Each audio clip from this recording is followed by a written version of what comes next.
Good morning, students. Welcome back to the session on Ind AS. So in the last session, we started with certain topics related to employee benefits, and today we plan to continue on that. Just a quick recap before we move further on this. As regards the employee benefits, that is about Ind AS 19, we discussed that there are certain employee benefits, or you can say there is a segregation of employee benefits, which is largely into four components: short-term employee benefits, post-employment employee benefits, other long-term employee benefits, and then of course the termination benefits. As regards all of these benefits, the accounting treatment is different. And this is because of the fact that all of these benefits are different in nature. There's no doubt that these benefits or this cost to the company is towards the employees only. But the way this benefit is availed by the employee, or you can say the structure of each and every benefit is different. And that's why accounting treatment of each and every employee benefit is different. And that is something which has to be taken care of. Okay, I think Jay has a query in the meantime.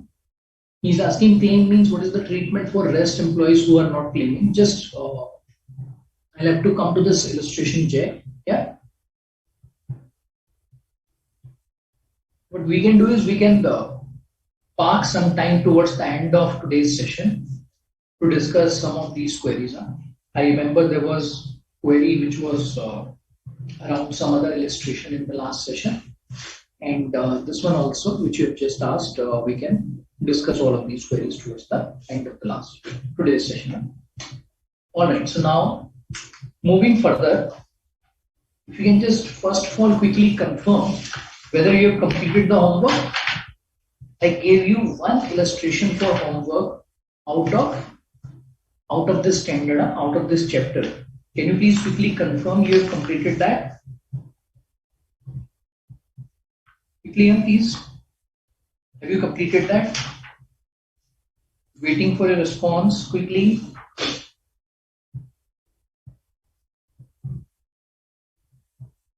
I'll go to the study material. In the meantime, I'm just awaiting your confirmation.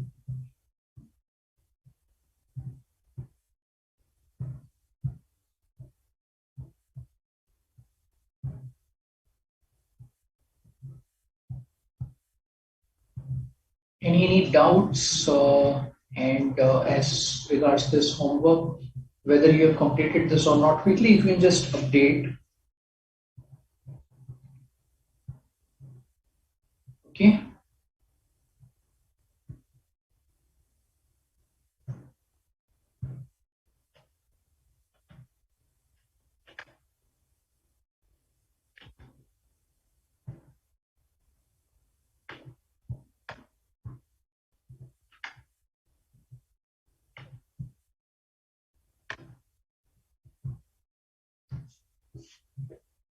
Homework completed? Yeah. All right. So great. So now we'll pick up this illustration. Illustration number 4. Okay. We'll pick up this illustration number 4. And hopefully, Jay, I think this was also your query. So this should get resolved once we are done with this. All right. Okay, so now Sundaram Private Limited has a head count of 100 employees in X0, X1. As per the employee policy, employees are entitled to 30 casual leaves, out of which 10 casual leaves may be carried forward to the next year. So that means it's an accumulating benefit, correct? Because this is carried forward to the next year. Out of 30, 20 will not be carried forward. So that means it will lapse. That is non-accumulating. Next, 10 sick leaves. That is the second entitlement, out of which 2 sick leaves may be carried forward as paid leave. as at 31st March X1, average unused entitlement is 5 days per employee for casual leaves and 1 day per employee for sick leaves.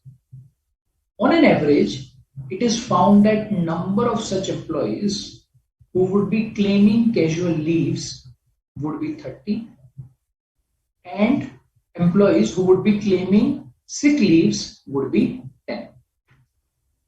Okay. You are required to calculate the liability to be recognized in respect of each type of leave, sick leave as well as casual leave. Yeah. So now, you can just let me know if you have been able to solve this. Some of you would have attempted, and you can just start solving this. I think this is only about the computation of liability towards this. Yes.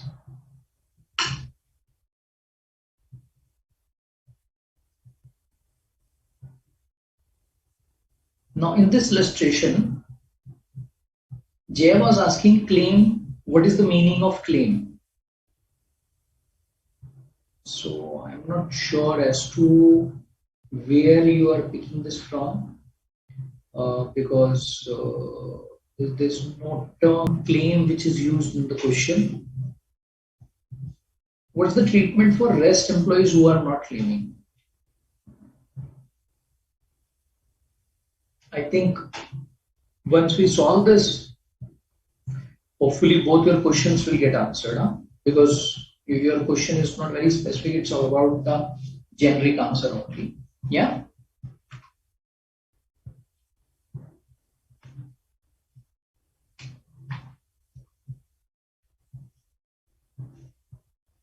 Okay, so now we can go to the solution. See, if you look at the fact pattern, what do we have? Two types of leaves. So first of all, if we put down the total entitlement, so 30 is for casual leaves, 10 is for sick leaves. And then we can just say out of these leaves, how many leaves can be carried forward? Means what component is accumulating out of this? It's 10 and 2, correct? I think it will be better if I can just go to an Excel sheet. I think that should give you some more clarity in terms of solving this. Yeah. So just give me 1 minute. I'll just Excel sheet.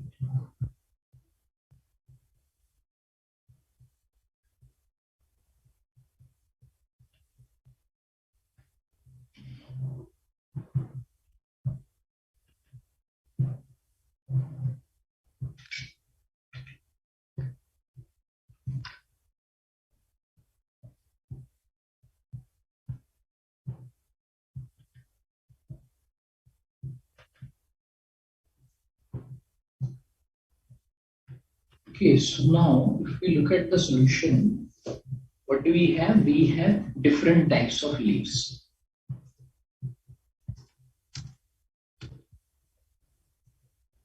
Yeah. Now, as regards the types of leaves, we can just say there are two categories, casual and sick leaves. Then we can put down the total entitlement per employee.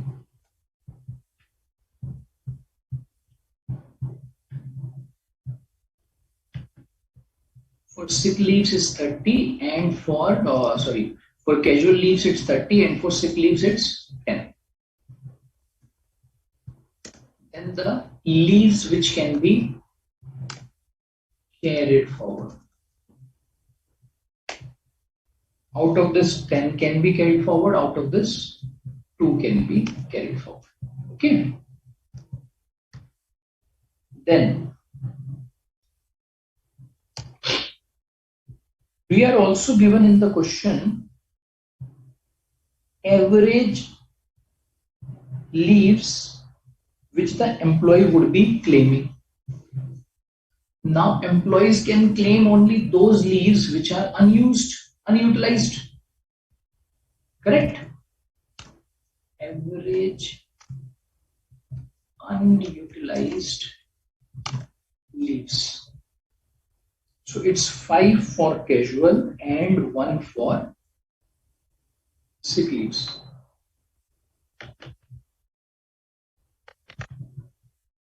Right? And what's the number of employees?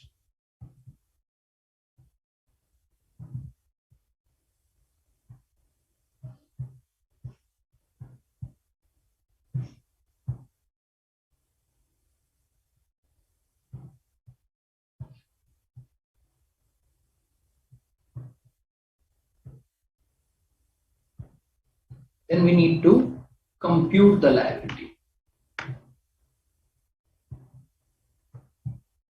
Now, if we were to compute the liability, or you can say days for which liability would be computed. Now, average unutilized leaves is what? 5. Average unutilized leaves is what? 5. And average unutilized leaves, sick leaves is 1. Yeah. So this is the information that we have. Correct. Now, what's the number of employees?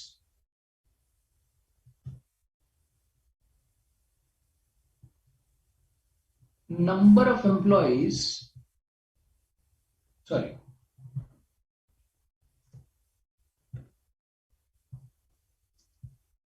Number of employees having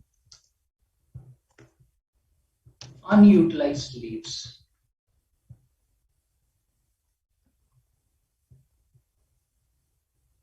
So the question says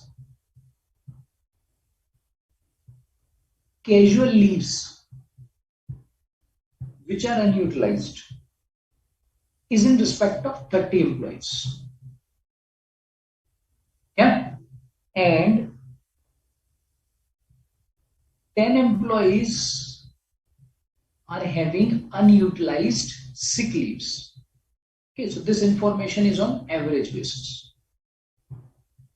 So now 30 employees having 5 leaves each.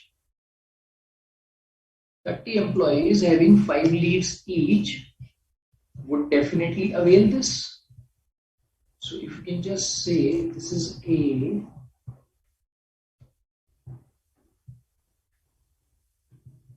and this is B. So A into B. Okay, yeah. So these are the number of days for which leaves will be utilized. So we can say these are the number of days for which leaves will be utilized. So the total number of days for which leaves will be utilized will be 160. Now liability corresponding to these many days will arise towards this organization. This organization will be required to pay liability in respect of these many days. Now, we don't have the cost data available on a day basis. Question is silent on this. Yes, there is no information available as to what will be the cost of the company in respect of each day or in respect of these leaves. So that's why when we will conclude this, what do we say? Liability to be recognized in respect of sick leaves and casual leaves will be this. So this column F will be the number of days for which liability needs to be computed. Clear on this point? Yeah. Clear on this point? Everyone clear? Clear on this? And I'm hoping, Jay, you would have got the answer. Huh?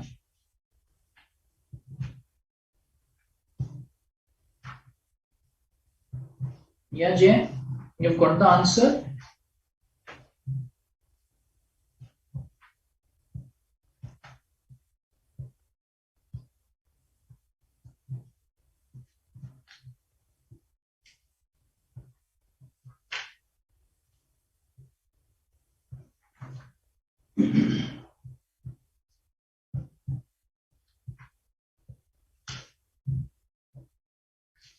Okay, so let's move further then.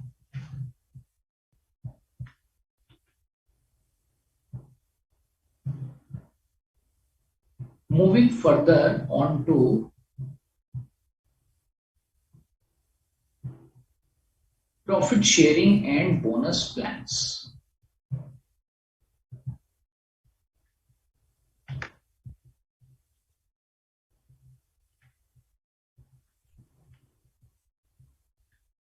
Now, as regards profit sharing or the bonus payments,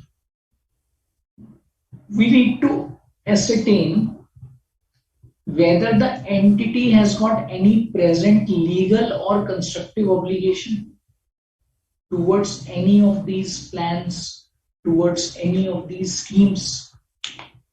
If yes, then these need to be recorded. The only thing is, generally you will find these plans to be short term. Generally, you will not find these types of plans to be long term. Okay, so that's why, as against these plans, there's no need for discounting. There's no need for discounting. The amount which is expected to be paid to the employees will be recorded as the cost. And that's why we will find profit sharing and the bonus payments under short-term employee benefit. Clear? Clear on this? I think we can now pick up one small illustration to discuss this further. And Jay has a query. Jay is asking, sir, claim means encashing unutilized leaves? No. Claim doesn't mean that leaves will be encashed. It can be either way. Either the leaves can be encashed or they can be availed. So let's take an example. Let's suppose if I have a leave balance, I go to the company and ask for cash against this. That is called as leave encash. Second is, I am required to come on a particular day to office, but I don't turn up. Okay, I take a leave. But as against this leave, no money is deducted. My salary is not deducted.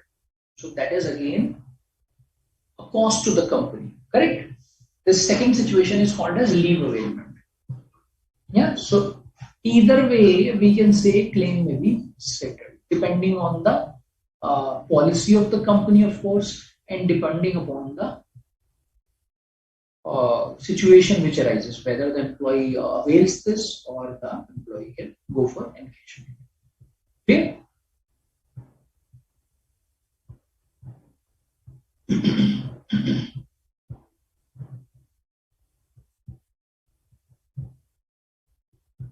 We can now pick up one illustration. Illustration number 7. If you can all move to illustration number 7. This is page 9.20. Page 9.20. Okay. Illustration 7. Yeah. Okay, so let's discuss this.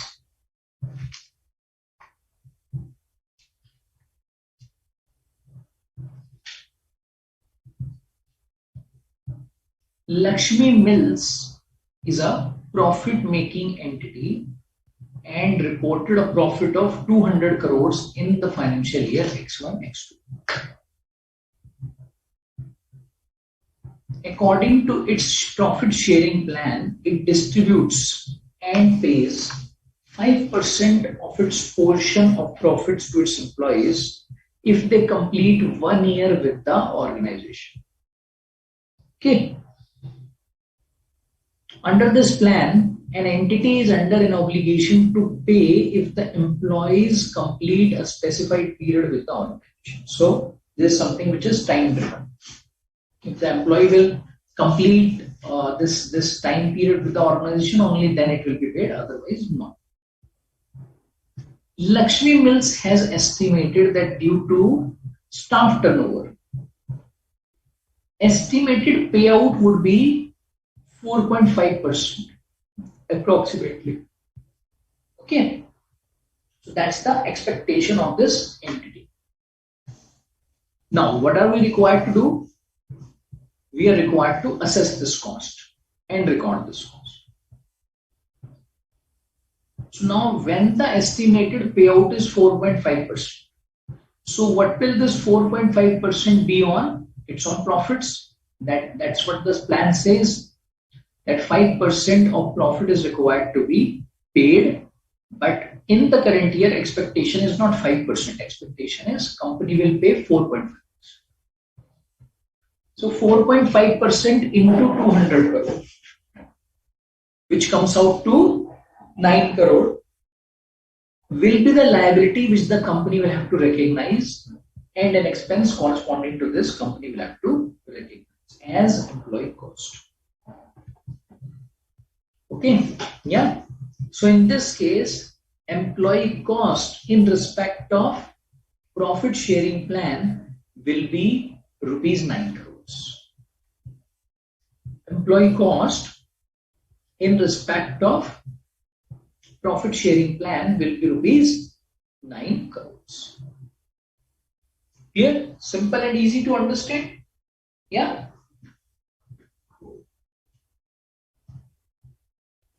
Now, profit sharing plan, bonus plan, they are all what? They are all in a way a component of the salary of the employee. Okay. All right. So now, if you can move to page number 9.22 of the study material.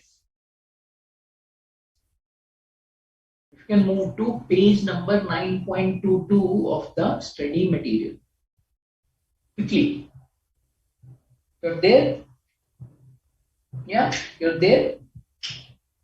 Great. So now the objective is to just give you this sort of flow chart or let you know about this flow chart.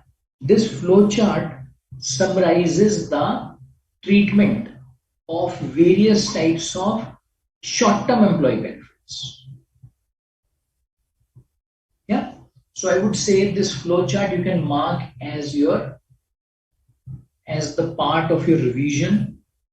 When you will be revising this flow chart will help you to a great extent because it captures various situations, yeah, which will arise and how the accounting will have to be done. Something which we have discussed, you can say, is summarized in the form of a flow chart. Okay, yeah, so you can just mark it. This will be very, very helpful. Okay, Jay has a query. Jay is asking, in the previous illustration, when the scheme says that the payout will be 5%, when the scheme says payout will be 5%, then why are we taking 4.5%? Okay, understood the query of Jay? So now let us again go to an Excel spreadsheet.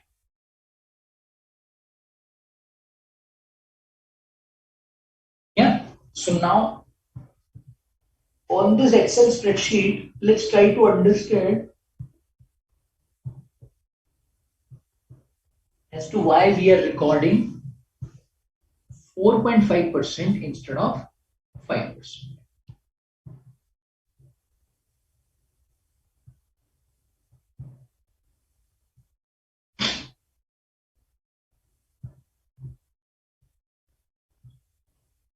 Okay, so now company's plan says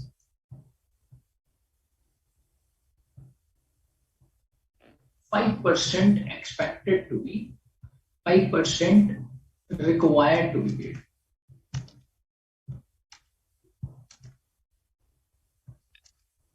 If employees complete 1 year. Okay. Now, for this financial year, when the company had a profit of 200 crores, okay, payout should have been 5 crore,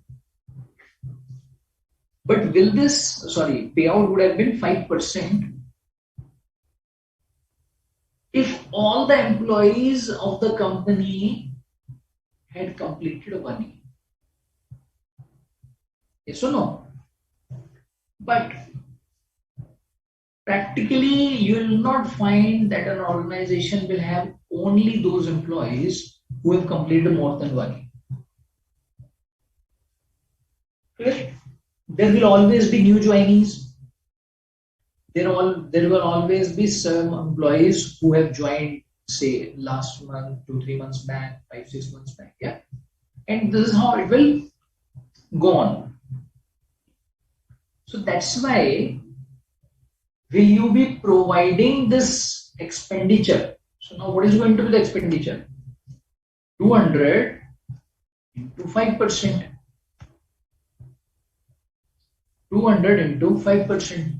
So the total expense. So the total expense should have been 10 crore. But this total expense would be 10 crore if all employees had completed 1 year. Yeah. If all have not completed 1 year, if all have not completed 1 year, then what will happen? Will this profit sharing scheme, or you can say, will this benefit be paid to all the employees? No, to only those employees, who have completed 1 year. That's what the question says. So now in the given question, what has happened? In the given question, company is saying 90%. Company is saying 90% are the employees who have completed 1 year. So that's why instead of giving 5%, this percentage comes out to 4.5. Now you may have a question, so how did you get 90%? 90% I have taken because question is saying 4.5. So I have taken 90% to get down to 4.5. That's it. Yeah. There's no additional information which was there or which you should have read. Okay. Clear on this? Jay, clear on this?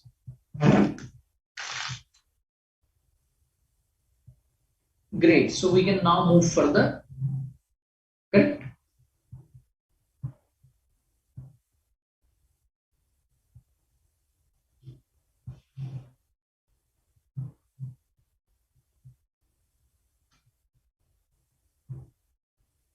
We will now move on to the most important part of this standard.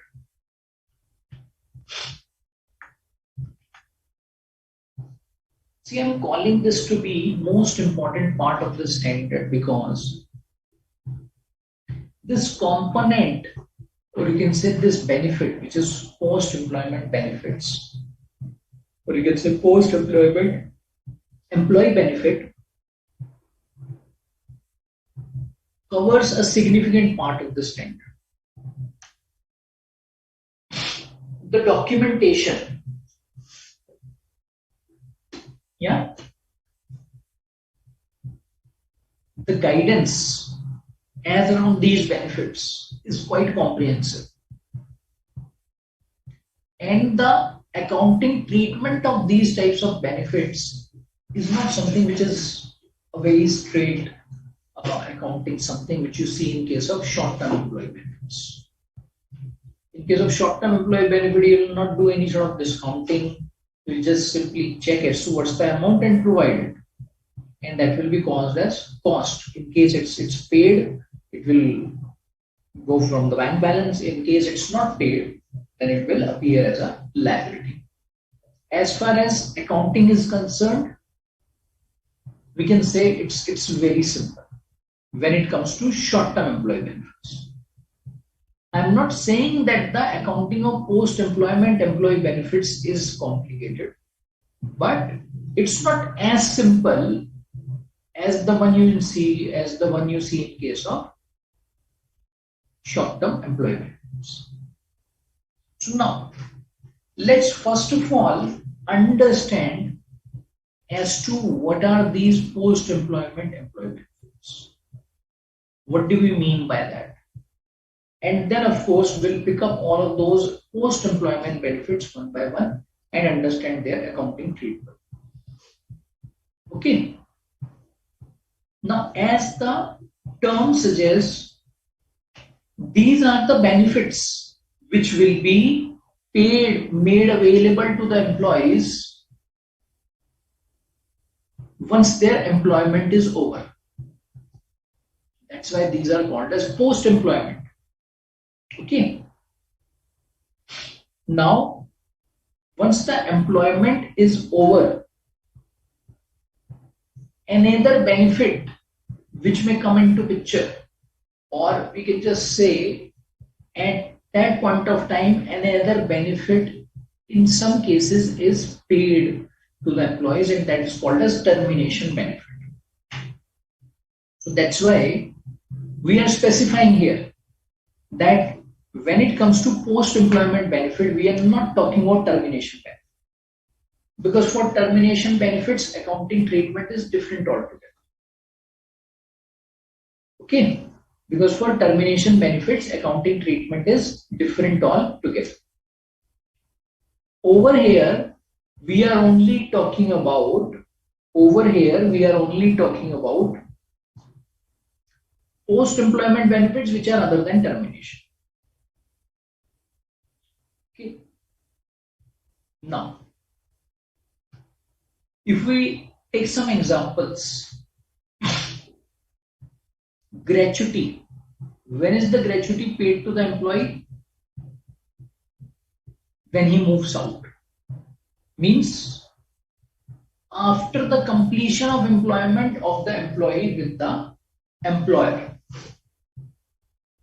So we can say that's a post-employment benefit. Pension. Pension is again a post-employment benefit. Okay. Pension is again a post-employment benefit. So, any sort of benefit which the employer will pay to the employee after the completion of employment will get covered over here. Just like post-employment life insurance, some companies provide post-employment medical care or mediclaim. This also some companies provide. So these are all which will fall under this bucket of post-employment employee benefits. Okay. Now, for the purposes of accounting treatment, now we move on to the accounting treatment of post-employment benefits. Right? For the purposes of accounting treatment of post-employment benefits,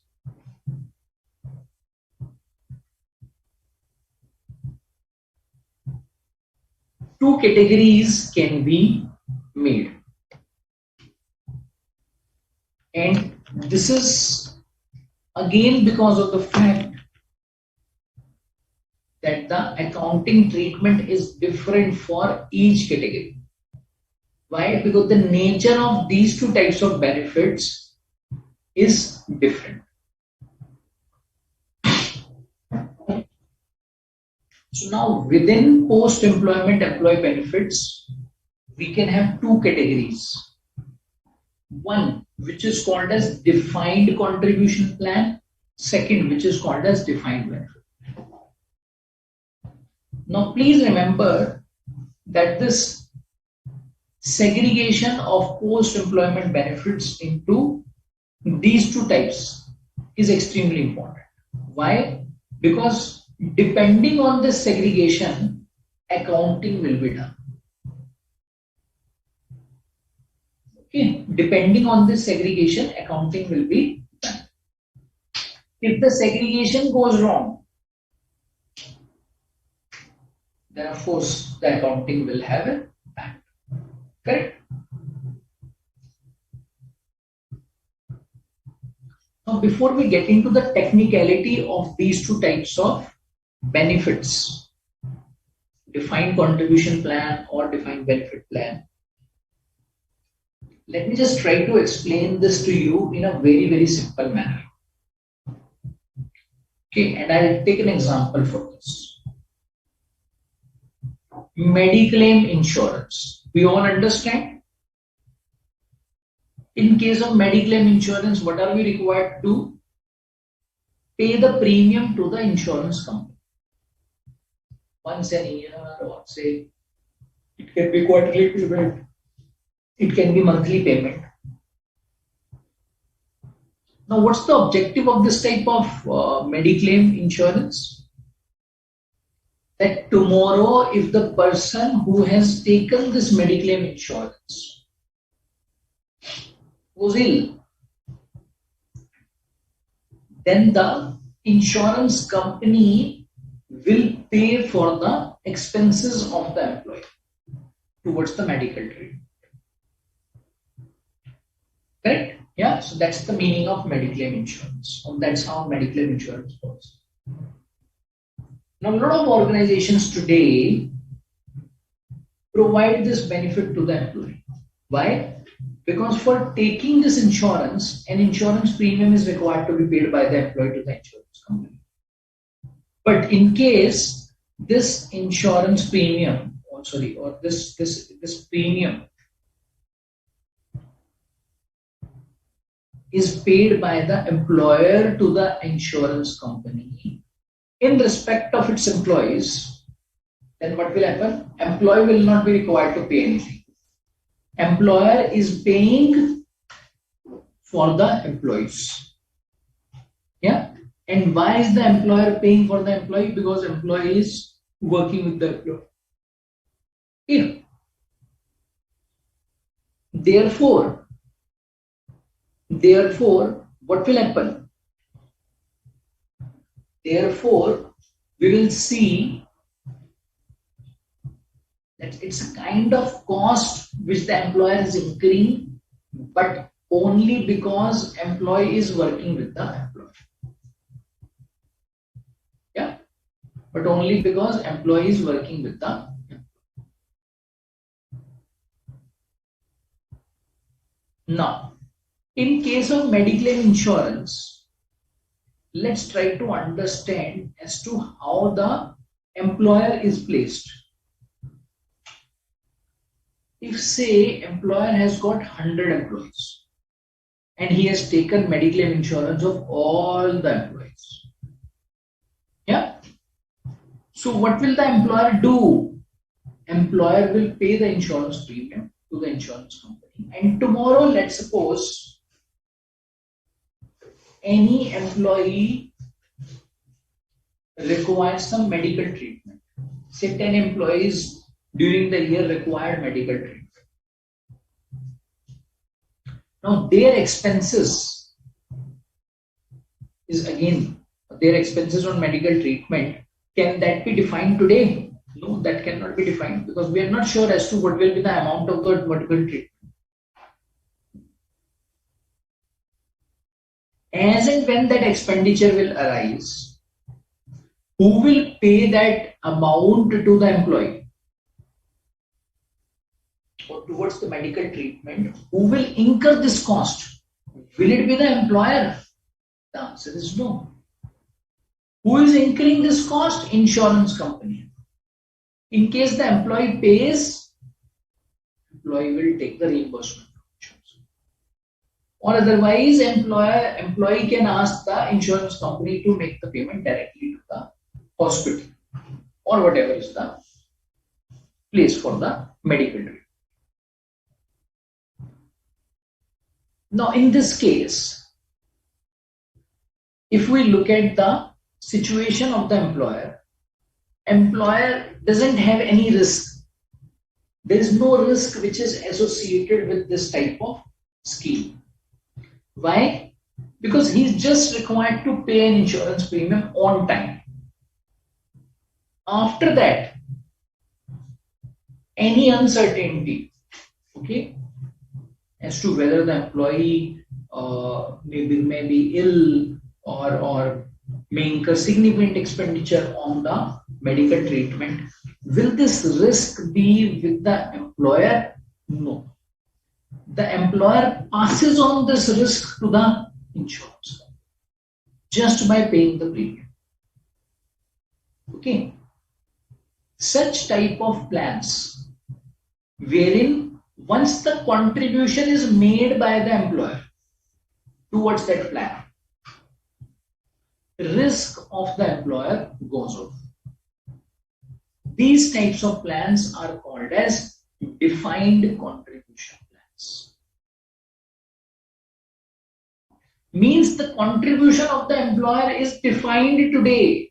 Over and above that, he will not be required to pay anything.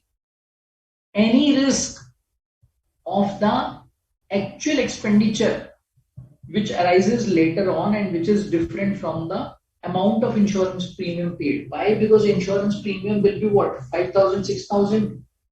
And as against this insurance premium, employee may incur say 2 lakhs during hospitalization, and this 2 lakhs will have to be reimbursed to the employee. Who will do this? Insurance company. So this risk is passed on to the insurance company. These are called as defined contribution, wherein liability of employer today is gone out. He will not have to worry about this type of expenditure. Okay, contribution is defined. Another type is defined benefit plan. Defined benefit plan. Let us take an example for defined benefit plan now. For defined benefit plan,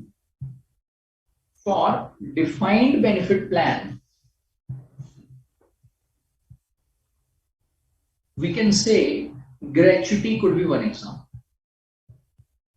Okay, gratuity could be one example. Now, year on year,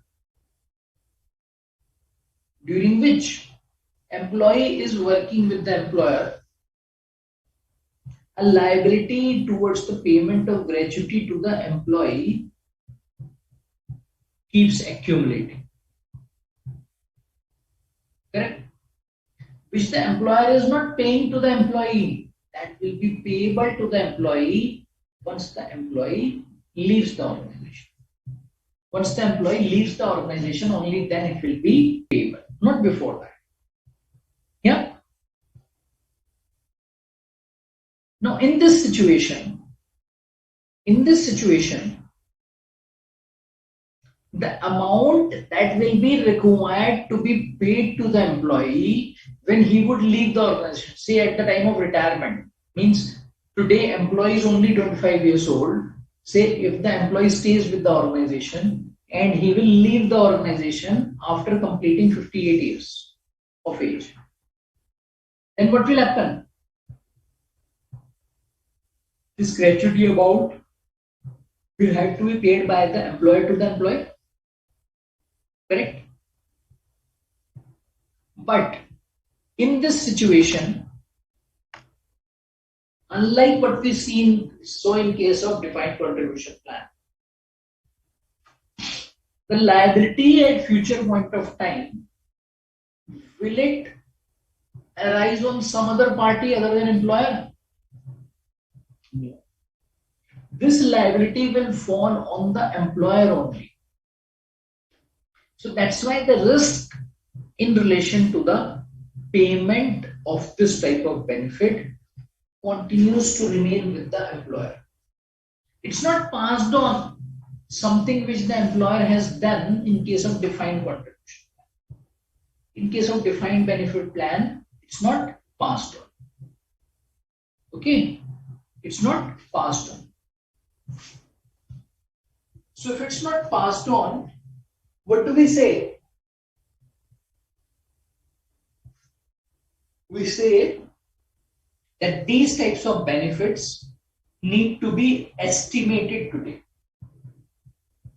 in terms of the payment which will be required to be done towards those benefits as and when they will become due in the future, for which a separate methodology is available, for which a separate detailed accounting treatment is required to be done.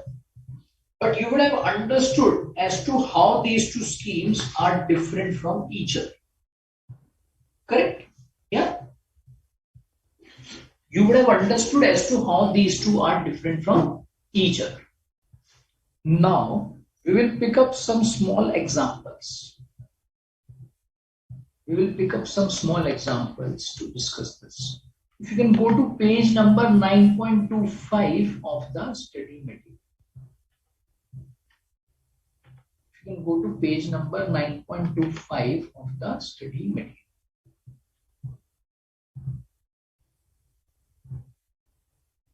Yeah.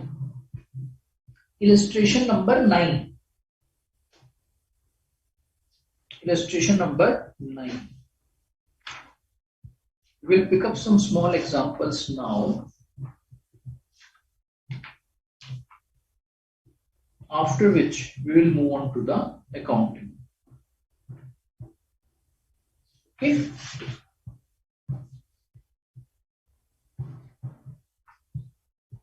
Illustration number 9.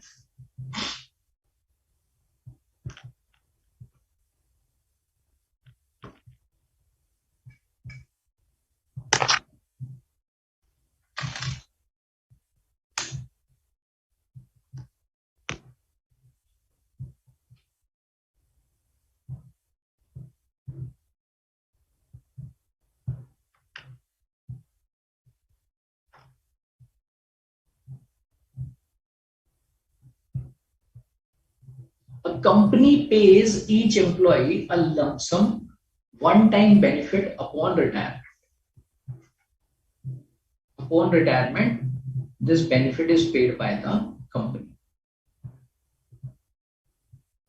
This benefit is computed based on employees' years in service in the company and the final salary prior to retirement. Something similar to what you see in case of gratuity. To cover its liabilities from this remuneration, the company contributes 3% of the annual gross salaries of the employees to a separate fund. Means company is parking this much fund so that company will have adequate funds to meet this liability in the future as and when it will arise.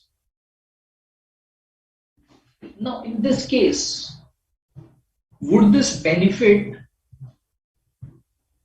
be a defined contribution plan or a defined benefit plan?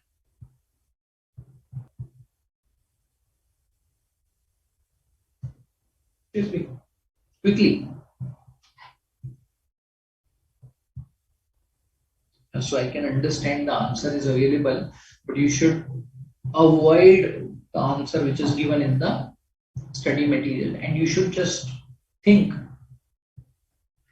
about the concept we have discussed, and applying that concept, you should let me know whether this will be a defined contribution plan or a defined benefit plan.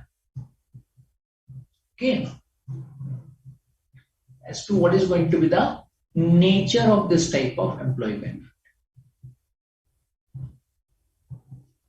Now, clearly, if you look at the understanding of this type of benefit, It's not getting passed on to third party. Tomorrow, when this liability arises, who will be required to settle this? It's the company. Can the company say in future that I will not settle this? No.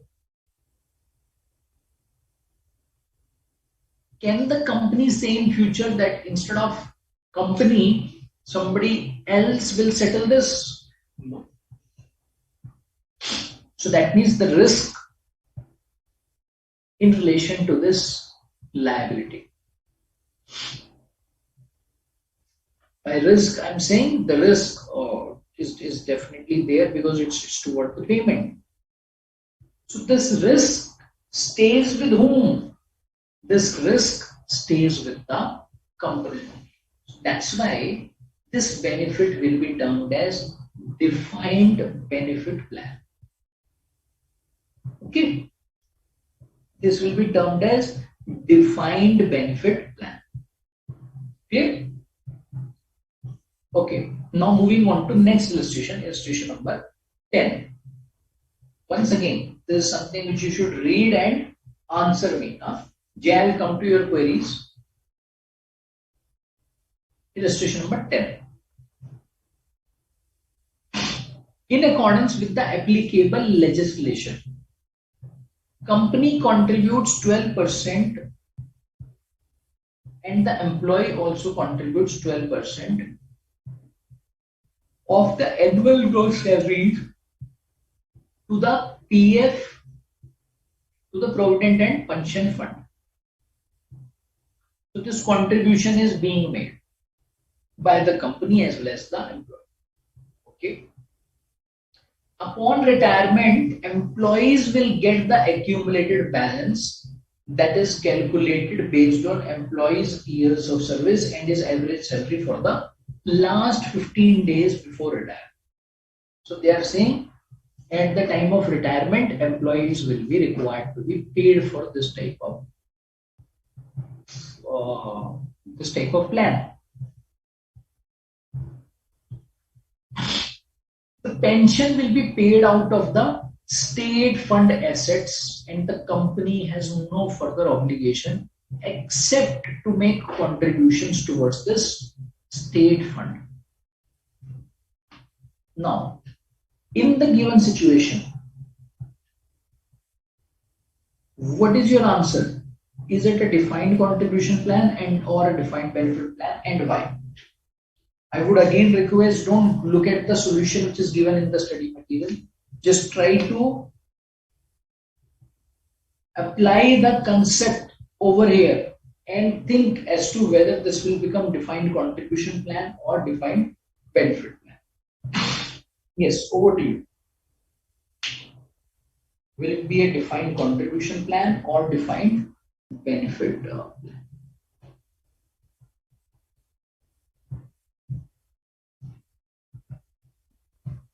Now, in the given situation, what do we find? Company every year is required to make some contribution. If the contribution is properly made by the company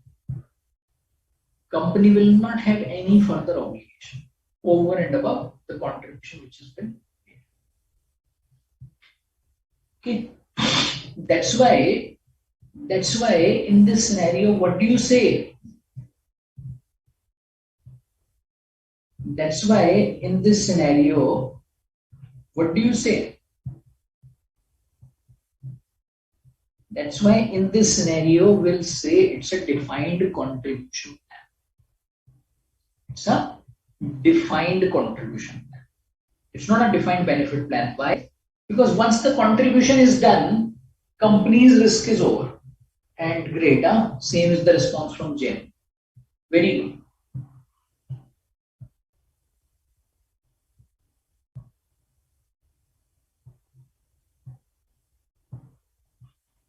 Okay, clear? I'm hoping that now you're clear on this concept of defined contribution plan and defined benefit plan. Please remember that so far we have only understood about these two types of plans. We haven't really looked at their accounting treatment. Jay is asking, sir, why is the risk not passed on in case of defined benefit plan? See, that's how the benefit plan works. It's not something which the accounting requires, it's something which the scheme says between the employer and the employee. Okay.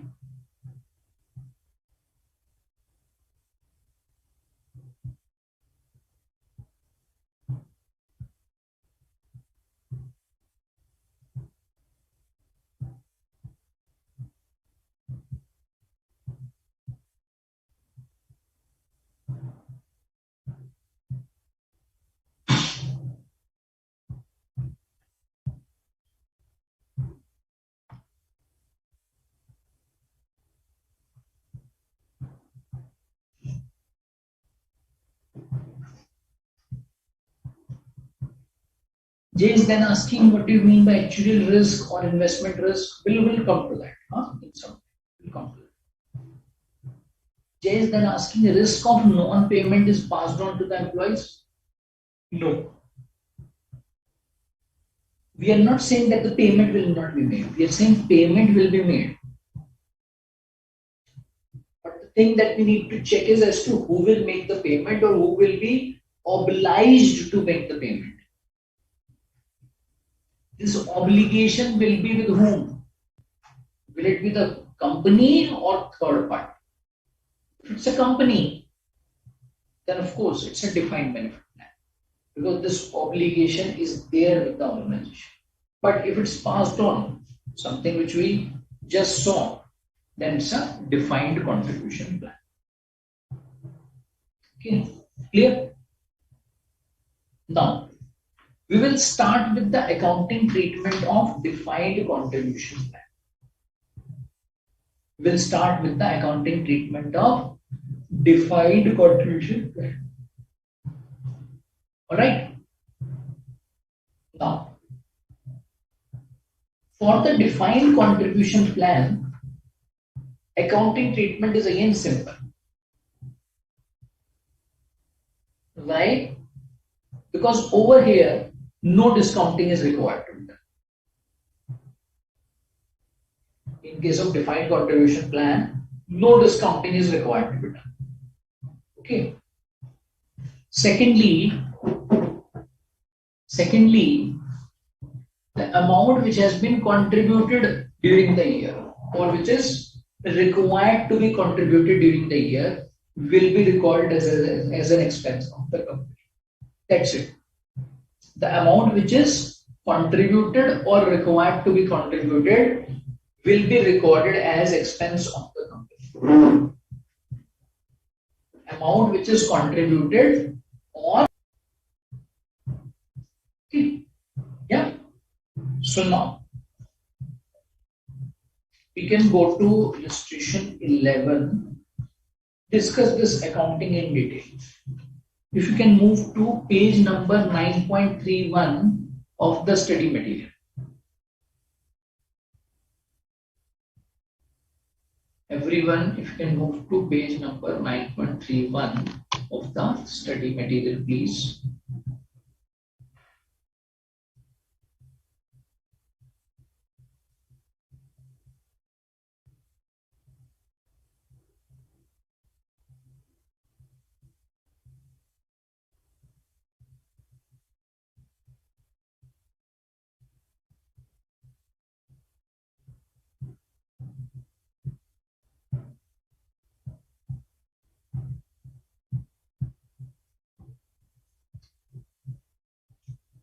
Yeah, you're there. Page number 9.31. Yeah, let's pick up this illustration number 11. Now this illustration you need to solve. All right, this is something you will solve. So you can take a couple of minutes. Oh, I think I have not shared the screen. Let me just do that right away. So you can start on illustration number 11 quickly, on your own. You can start solving this on your own. I'll just wait for a couple of minutes and then I'll also start with the solution. Okay.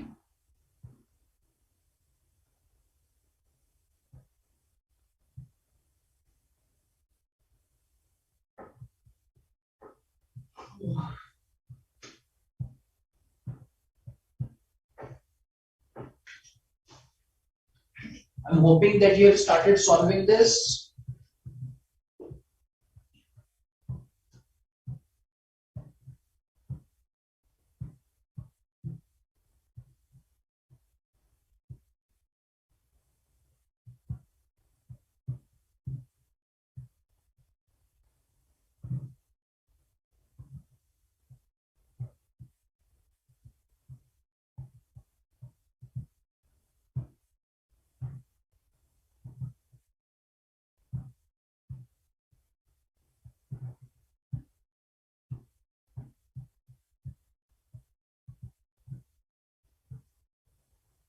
Yes, please read the question carefully. Illustration number 11 carefully. Start solving this. And once you're done, you can just start sharing your responses, your answers with me. Once you're done, I'll also start with the solution.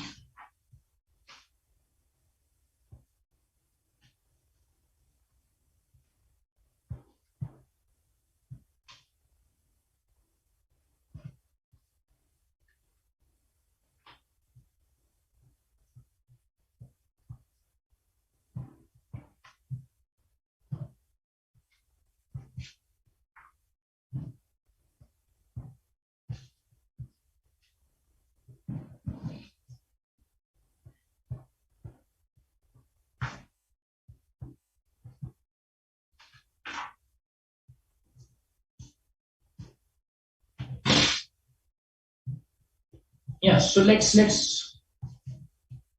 move with this illustration 11 now. So I am starting with this. Acer Limited provides lump sum remuneration upon retirement to its employees. Now, what does this indicate? It's a post-employment benefit. Remuneration is paid out of the funds to which Acer Limited contributes 12% of annual gross salary. So every year Acer contributes 12%. Contributions are made twice, 2 times. Okay, one in June, other one is in November. Total annual gross salaries for X0, X1 amounted to 50 crores. Okay. Contribution made by Acer in X0 was 2.8 crore. This was the contribution in November X0, means during the year. Remuneration depends on the number of employees service and amount of cash in the fund as at the retirement date. Acer, after making this contribution, has no further obligation to create. So if it is specified, now this is the line which lets us know that this benefit is defined contribution plan. It cannot be defined benefit plan. How should this transaction appear in the financial statements of Acer? Yeah, understood? So now we can move to an Excel sheet, and over there we can just solve this.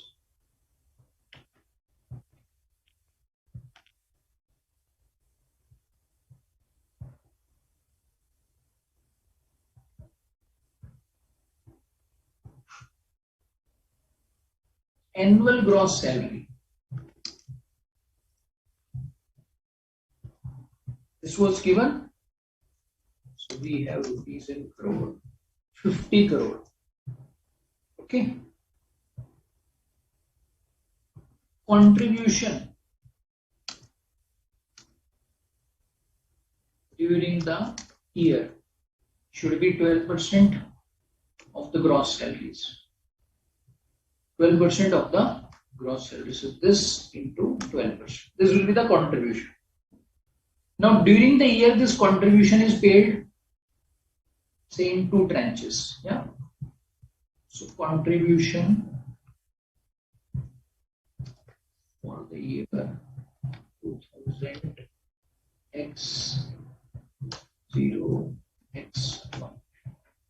Now contribution during the year November 2000 x0. This is available to us, 2.8. Okay.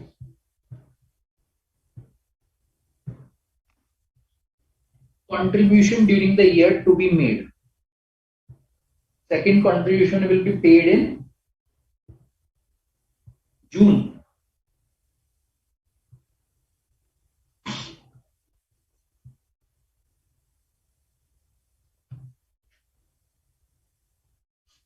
June. Now what will be that amount? Total less 2.8. So November contribution amount is given to us, but the second amount is not known. See, the only concern that we have over here is it's a financial year. So June payment would have been made first and then the November payment would have come. Yeah. So we can also assume in the question that the June payment has been made, but it was not known to us. Number one. Because logically, otherwise, it will not happen that the company is making the payment for November, but for June is unpaid. Huh? Alright. But we will go with the fact pattern which is available.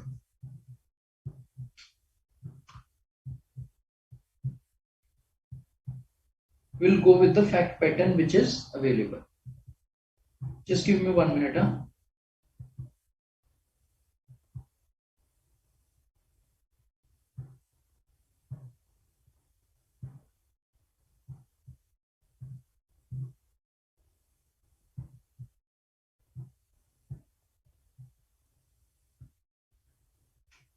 Okay, so now how will this get recorded? Employee benefit expense account, that will be debit. So the total expenditure for this type of expenditure, for this sort of expenditure will be 6 crore, out of which question says 2.80 is already paid. The balance, which is a liability, which is not yet paid, is what? 3.20. Correct? 3.20. Okay. So now if we have to answer this question, what do we say? That during the year in the statement of P&L, an expense of 6 crore will be recorded. And as at 31st March X1, a liability will appear, that is 3.20, and that is in relation to the contribution which has not been paid. Please remember, no discounting etc. will be done for these types of expenses. Okay, you will not do any sort of discounting etc. for these types of expenses. Yeah. You can mark illustration number 12 for your homework. Your homework you should mark illustration 12. This is page 9.32.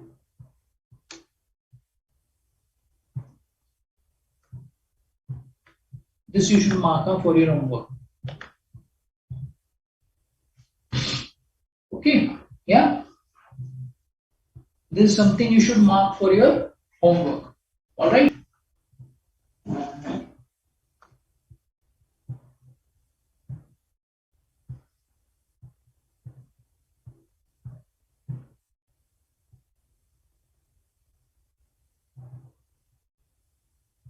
Okay.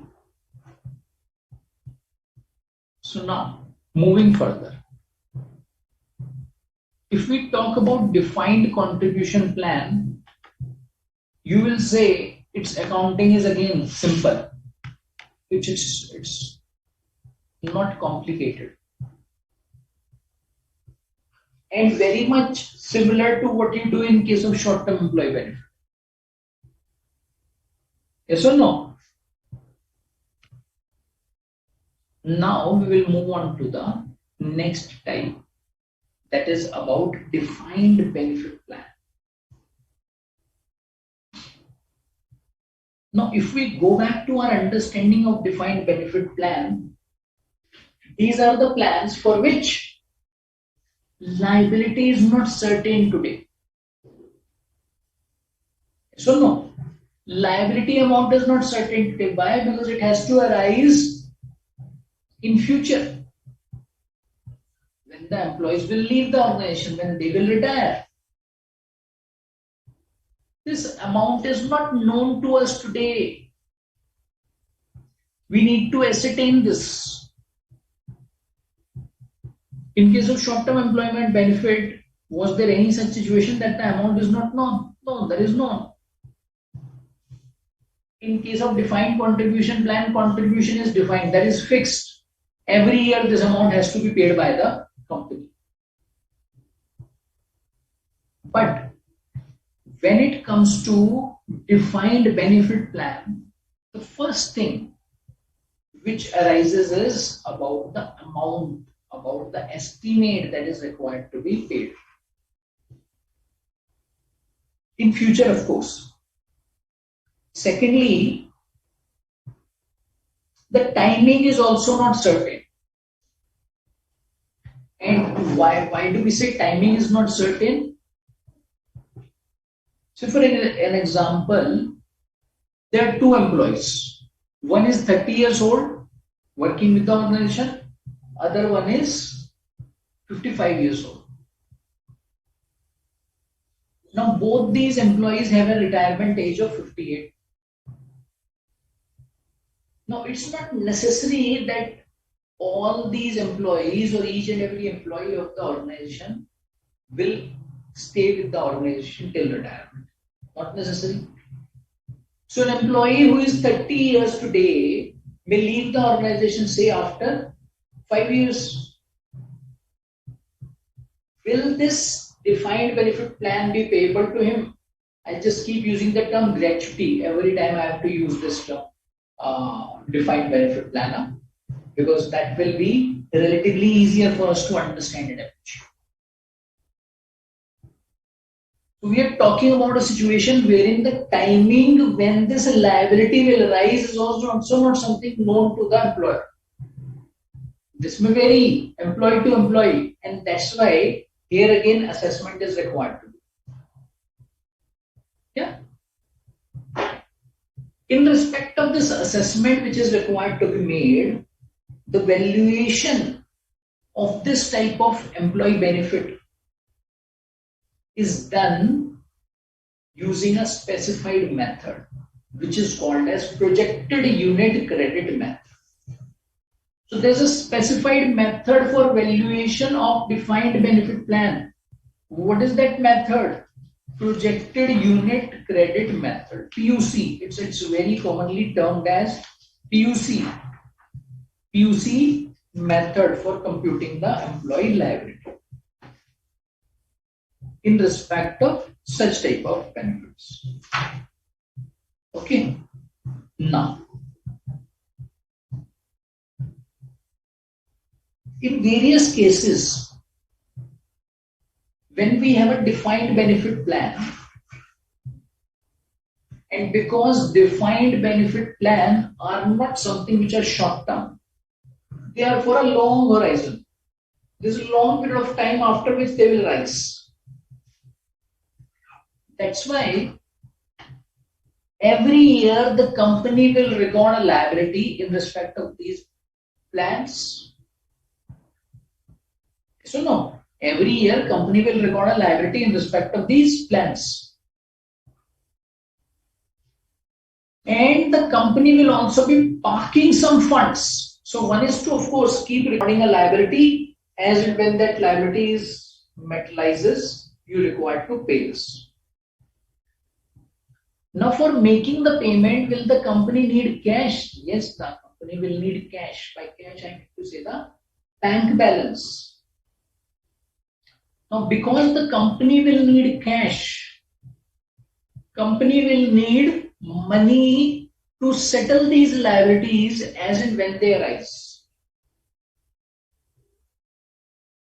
Companies park some funds of theirs to a separate fund. Say every year the company is recording an expense of 100. So this liability is accumulating year by year. This liability is accumulating year by year. Now to pay off this liability in future, what will happen? Company will park rupees 100 to a separate fund, from which company will not withdraw anything. When the employee will retire, that fund will make the payment to the employee on behalf of the company. And that fund will also be earning some income. Say for example, entity has invested in certain securities bearing fixed interest. So that return will keep coming. Yeah. Now the first thing which we understand in case of defined benefit plan is that these benefit plans are required to be assessed properly using projected unit credit method, for which an actuary is engaged. An actuary is engaged. Who is actuary? You can say a valuer. Valuer of employee benefits is called as actuary. So actuary will have to compute the liability of this amount every year. See, in the current year, actuary has computed the amount of this liability on a cumulative basis, because liability is always on a cumulative basis. It's a balance as on a particular date. So that's why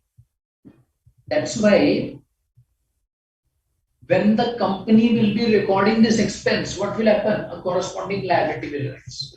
Or when this liability is assessed by the actuary, a corresponding expense will be recorded. Say in the current year, as at 31st March 2022, liability was say 200. And in the previous year, liability was 50. So 150, which has increased the amount of liability, that is what? That's a charge, that's an expense. Yeah? Clear up to this stage? I am hoping you are clear on this part. And please remember, most of these points that we have been discussing are the ones which you would have covered under Indian GAAP also. Remember? Yeah? So we are just carrying on from there. Clear? Okay. So what we could understand was that in respect of defined benefit plan, balance sheet will have two heads. Balance sheet will have two heads. One will be the liability, which is required to be paid in future. Second is the asset costs, which the entity is creating so that tomorrow when the liability arises, this can be paid, this can be settled immediately. Okay. Now, actuarial basis of calculation for post-employment benefits is by taking the present value of defined benefit obligation and the current response. And by present value, you all would agree, we mean to say that discounting is required to be done for this liability. Why? Because this liability is going to arise in future. Say after 30 years, it's expected to be paid. After 15 years, it's expected to be paid. Now, what do we do year on year? What do we do year on year? There are two ways we can deal with this. Either we keep recording it every year, which we are doing. If we keep recording every year during the year is, if we keep recording during the every year, then present value of that future value will have to be determined or not? Yes, that will have to be determined. The future amount which will be required to be paid could be, say, after 15 years, could be after 10 years. So today, what do we need to do? Today, what do we need to do? We need to discount it and we need to compute its present value. Jay is asking, sir, why would the liability get changed every year by the actuarial valuation? There are a lot of factors for this. Do I have to touch upon this point? But you have asked me, I'll answer this. See, the basis of actuarial valuation is what? Projected unit credit method.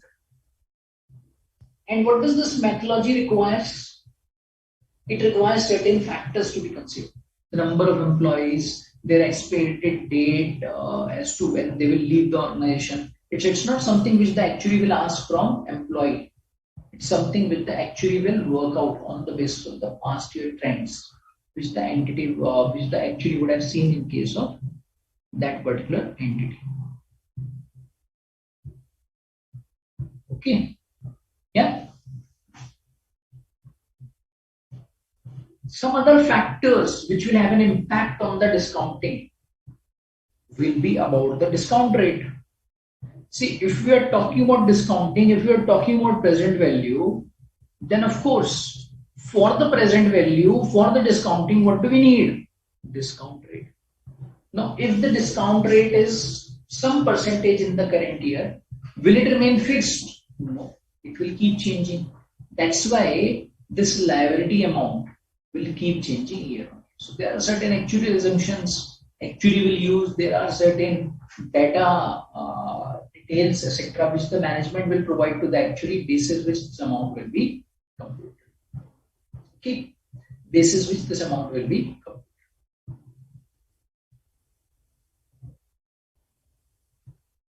Now, whenever this liability is recomputed, so every year what are we going to do? Every year we'll recompute this liability.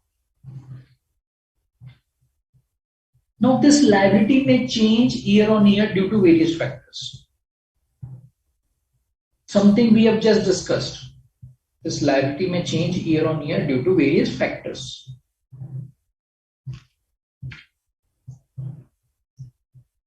One of the factors due to which liability may change year on year is due to the actuarial assumptions. See, there are certain assumptions actuary will take on the basis of his knowledge, his past experiences. I'm not talking about assumptions which the management will use. No, it's the actuary who is doing the valuation, so actuary will use the assumptions. Now, it may happen that some assumption was there in the last year, now that has changed. I'm not talking about error. I'm talking about change in assumption. Possible or not? Yes. So if any change arises due to the actuarial assumptions, only due to the changes in actuarial assumptions, in such a situation, what do? change which pertains only to the change in actuarial assumptions, that is called as actuarial gain or loss. That is called as actuarial gain or loss. Actuarial gain or loss.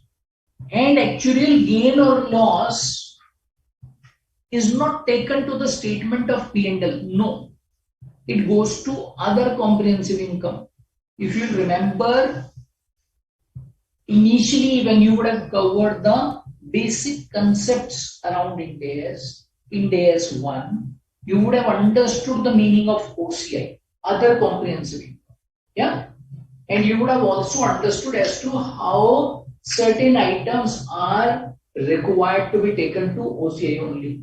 One of them was about actuarial gain or loss. Actuarial gain or loss. Okay. Now, actuarial gain or loss will be taken to OCI. And as the name suggests, it could be gain or loss. It's not necessarily it will be gain. It's not necessarily it will be a loss. Okay. Now,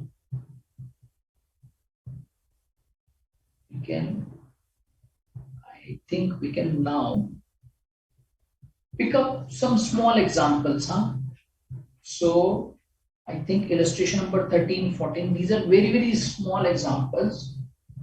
Something which is based on defined benefit plan. So we can move on to these examples. Okay, yeah.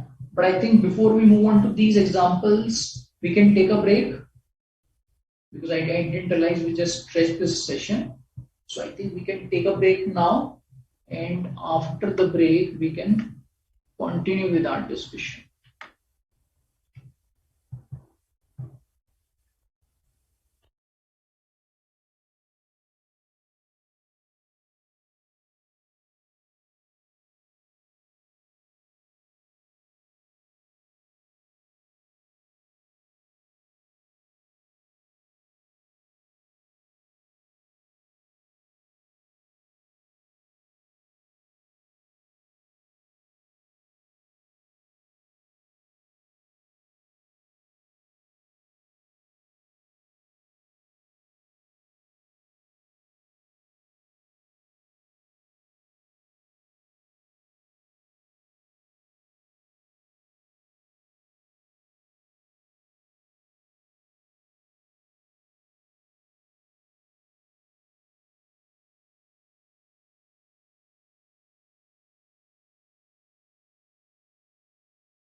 Nisarg, we can start.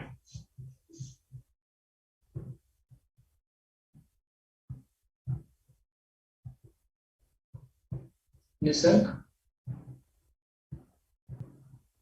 Nisarg, Nisarg,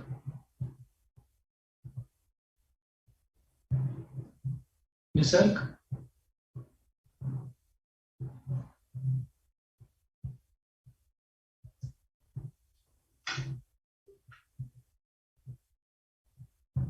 Nisarg, are you there?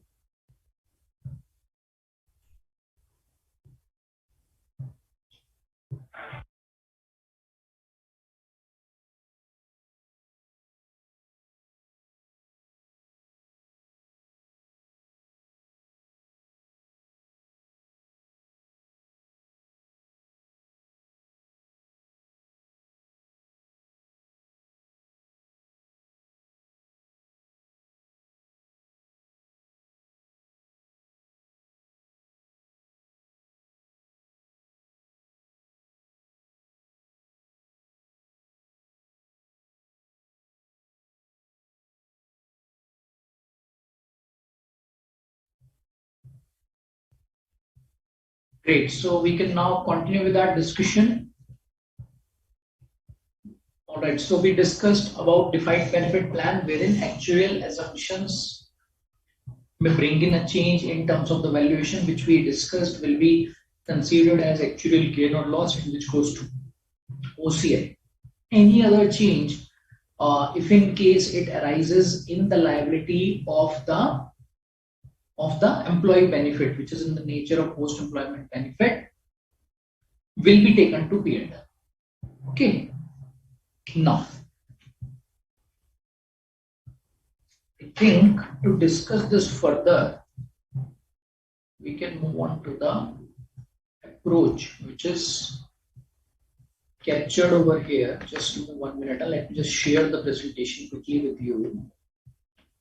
So now, in terms of steps which are required to be followed for the actuarial valuation or for the recording of this type of expense, first step will be to get onto the data, the input which is required for computing the valuation. Means number of employees, the kind of benefit which it is. Say for example, if we talk about gratuity, the number of days for which they have worked, number of years for which they have worked, and their last drawn salary. Yeah, so this sort of stuff is required to be assessed to put together this information, and then of course to send it to the valuer. Valuer will then look at certain assumptions shared by the company and certain assumptions of his own, basis which valuation will be computed, and this valuation will be the amount of this liability.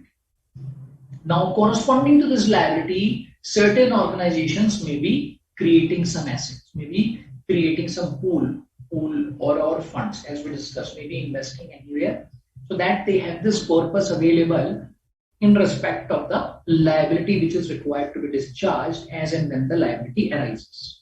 So that will become an asset, which is also called as plan asset. The fair value of that plan asset is also required to be assessed.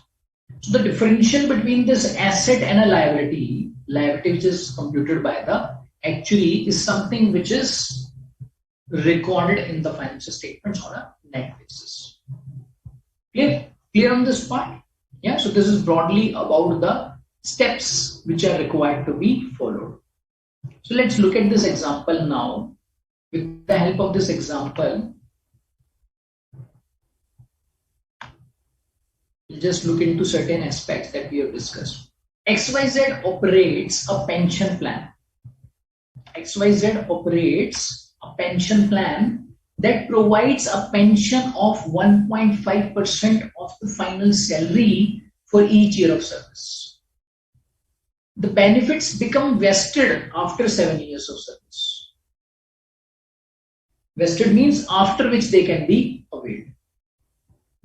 On 1st of January 2006, the enterprise increases the pension to 2% of the final salary for each year of service starting from 1st January 1990.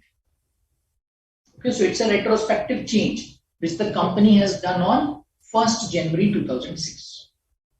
On the date of improvement, the present value of additional benefits for the services from 1st January 1999 to 1st January 2006 is as follows. Employees with more than 7 years service on 1st January 2006 was 2,75,000, and less than 7 years was 2,21,000. Okay.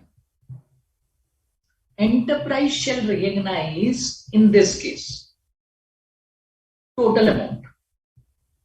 One for employees who have completed 7 years of service, means more than 7 years of service, 2,75,000. Other one for the employees who have not completed 7 years of service as an expense. Now please remember, when it comes to recording of an expense, we will not go by this period of vesting. Question says benefits become vested after 7 years of service. Vesting means only when the benefits become vested they can be availed by the employee, otherwise not. So let's suppose an employee is there who has only completed 2 years of service. Means after 2 years of service he will not be entitled to this. He will become entitled to this benefit for all the 7 years once he has completed 7 years. So now the question is, should we wait for this expenditure to be booked till the time employee has completed 7 years? Answer will be wrong. Otherwise, in such a case, what will happen? 7 years cost will come in one go once the 7th year is complete. So that's why on an accrual basis, every year will book this cost. Every year will book this cost. So that's why in the given case, the total amount of expenditure will be 4,96,000, which comprises of both the types of employees.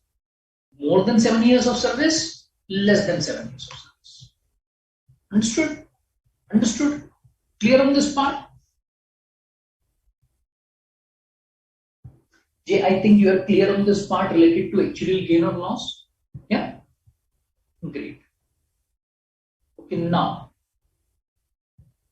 as we have discussed, in case of defined benefit plan, now please remember that all through our discussion is now about the defined benefit plans. So we are talking about post-employment benefits, but amongst the post-employment benefits, we are not discussing defined contribution plan. That is done, that is discussed. Now we are talking about defined benefit plans. Now, how is the liability required to be captured? So the present value of the defined benefit obligation will be computed. Who will do this computation? Who will do this valuation actually? From this, if there are any plan assets is the term used from the liability.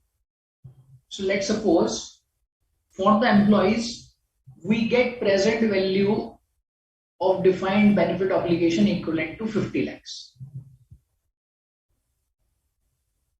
As at 31st March 2022. Let's suppose we get 50 lakhs as at 31st March 2022. And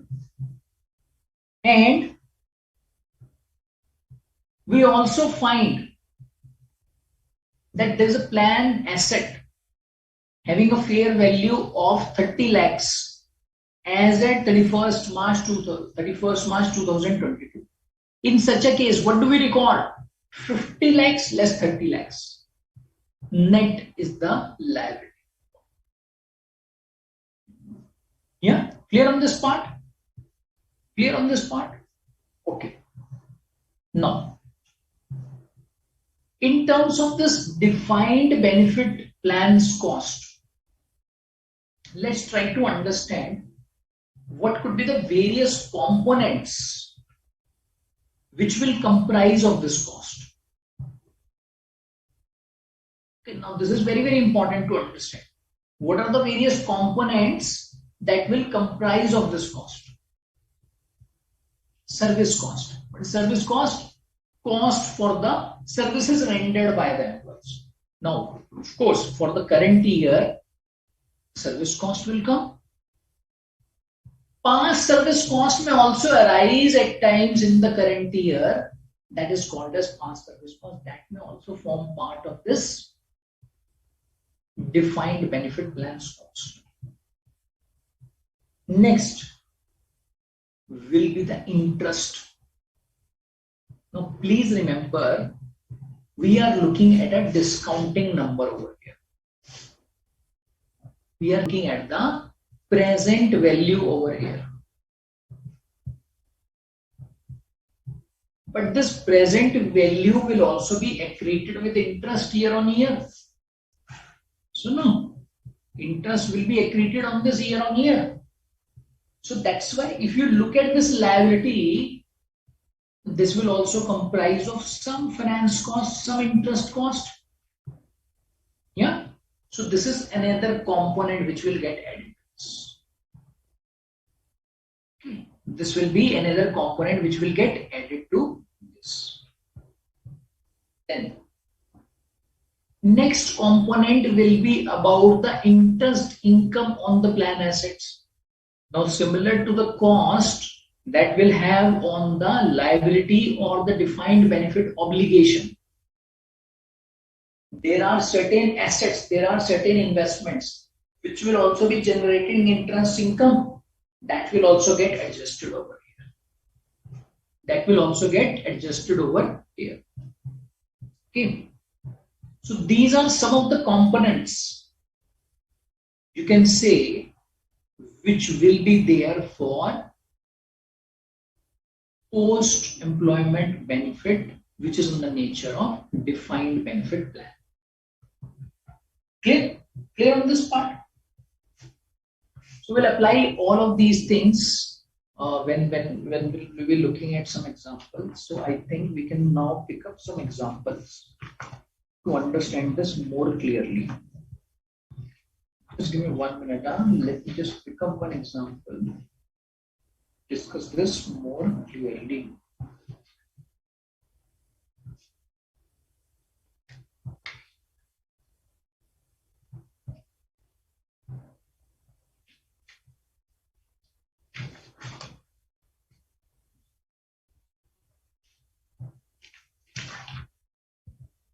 You can go to page number 9.36 and start with illustration number 13. 9.36, illustration number 13. Can you start with that quickly? 9.36, illustration number 13. Okay.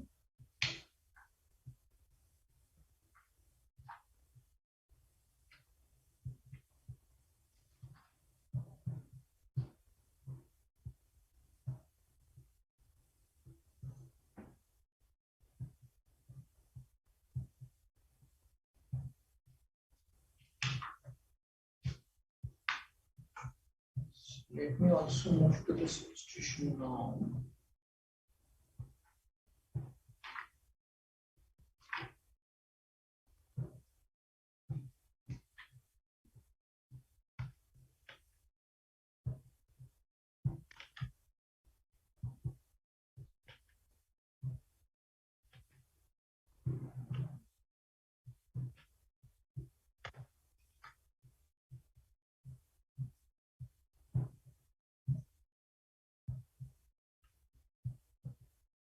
Yeah, small one. How will the following information be presented in the balance sheet of Udyog Limited? So there are two components: present value of defined benefit obligation, fair value plan assets. I think this is something you know. So it's quite easy. From this present value of liability, what do we reduce? Fair value of plan asset. The net number is something which will go to the balance sheet. Okay, correct? Clear on this? Alright, so we can now pick up another illustration to discuss this actuarial valuation in more detail. So you can pick up illustration number 15. Illustration number 15, that's page number 9.38. You can go to page number 9.38. Page number 9.38, illustration number 15. Okay.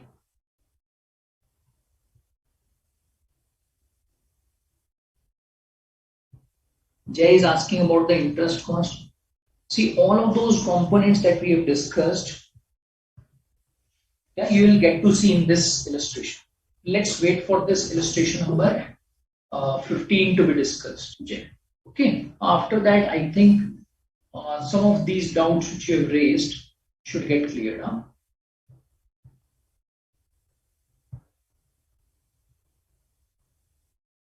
Okay, so let's move on with this illustration quickly.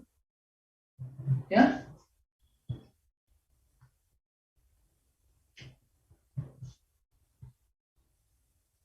AJ Limited is engaged in the business of trading of chemicals, having a net worth of rupees 150 crores. Company's profitability is good, and hence the company has introduced various benefits for its employees to keep them motivated and to ensure that they stay with the organization. The company is an associate of RJ Limited, which is listed in India. Okay. So AJ Limited is an associate. Company initially did not have any HR function, means there was no HR department, but over the last 2 years, management set up that function, and now HR department takes care of all the benefits which are related to the employees and how they can be structured in a manner beneficial to both the employees and how they can align with the objectives of the company. Okay. One of the employee benefits, out of various employee benefits, one of the employee benefits involves a lump sum payment to employee on termination of service. So when the employee will leave the organization, a lump sum payment will be paid to him when he is terminated, and that is equivalent to 1% of final salary for each year of service. And that is equal to 1% of final salary for each year of service. Consider the salary in year 1 is 10,000 and assume it will increase by 7% per annum. Okay, so that's the increment rate you are required to take. 7% is the rate of increment in salary year on year. Now, discount rate of 10% is given. You are required to show 1. Benefits attributed year on year. Number 2.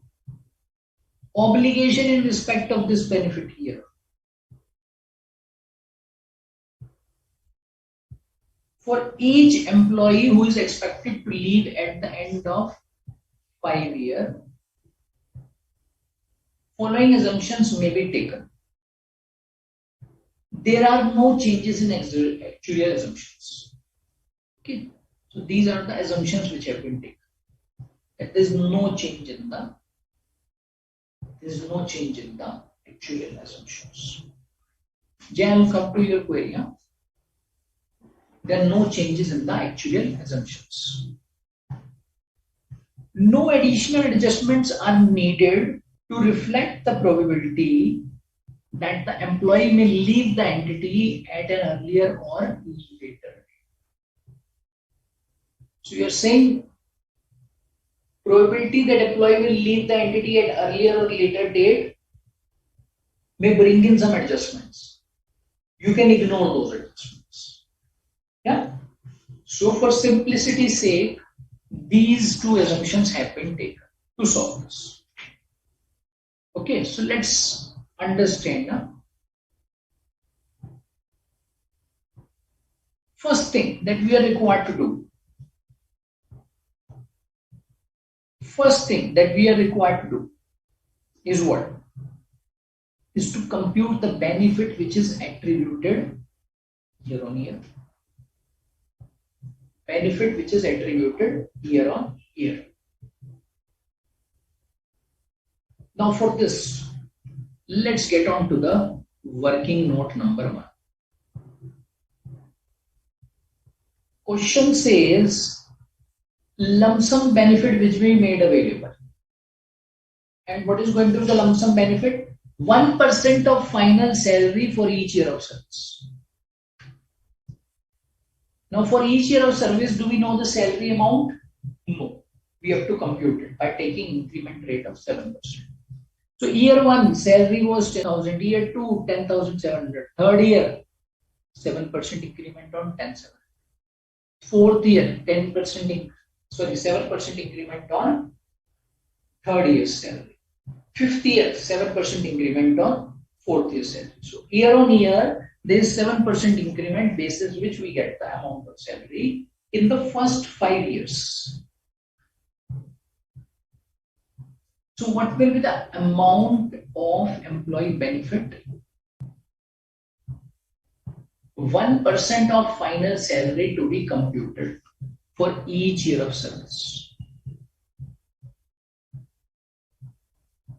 Okay, and what is the last salary? 13,108. So we'll pick up the last salary 131. 131. That's the last salary. Okay. Now,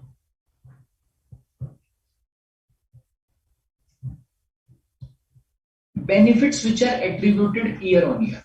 So in year 1, it will be 131. Year 2, it will be 131. Year 3, 131. So every year, what is the benefit which is attributed? 131 per annum. And if you look at the cumulative amount, in the second year, there will be 131 of last year plus 131 of second year. 262. Third year, there will be accumulated benefit attributed of 262, to which we'll add 131 as the benefit attributed for third year. This will become 319. And so on, this will continue year on year. Okay, so on, this will continue year on year. Correct? Correct? Year on year, this is how it will go. Now, as a next step, what are we required to do? We are required to compute the obligation for an employee who is expected to leave at the end of year 5. And for computing this obligation, we need to take a discount rate of 10%. Okay. So obligation means the liability is required to be computed at the present value, and for computing the present value, 10% discount rate is required to be used. Yeah, 10% discount rate is required to be used for computing this liability.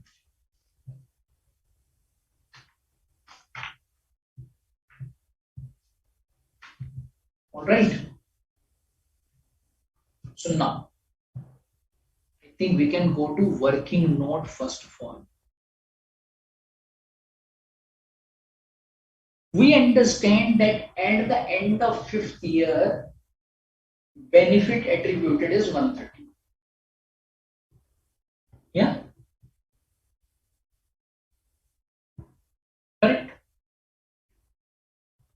Now what do we need to do? We need to compute present value of 131 at the end of first year, at the end of second year, at the end of third year, at the end of fourth year, and at the beginning of first year. Okay. Okay. So at the end of year 1, it's 89. Using discounting factor based on 10% discount rate. Yeah. So present value is computed year on year. So we have got the present values year on year. Okay. So now, if you look at the first year, what was the present value? If you look at the first year, the present value was 89. If you look at the first year, present value was 89. Now this 89 will carry forward to next year. This 89 will carry forward to next year. And next year, this 89 will be accreted with interest. We will compute interest on 89 because this is the present value. So we'll have to now accrete interest on this. You would have understood all of these principles in financial instruments, Ind AS 109, correct? Yes or no? Yeah? Okay. Now on this 89, if we accrete interest, what do we get? 90. So this 89 becomes 98 at the end of second year. Okay. Yeah.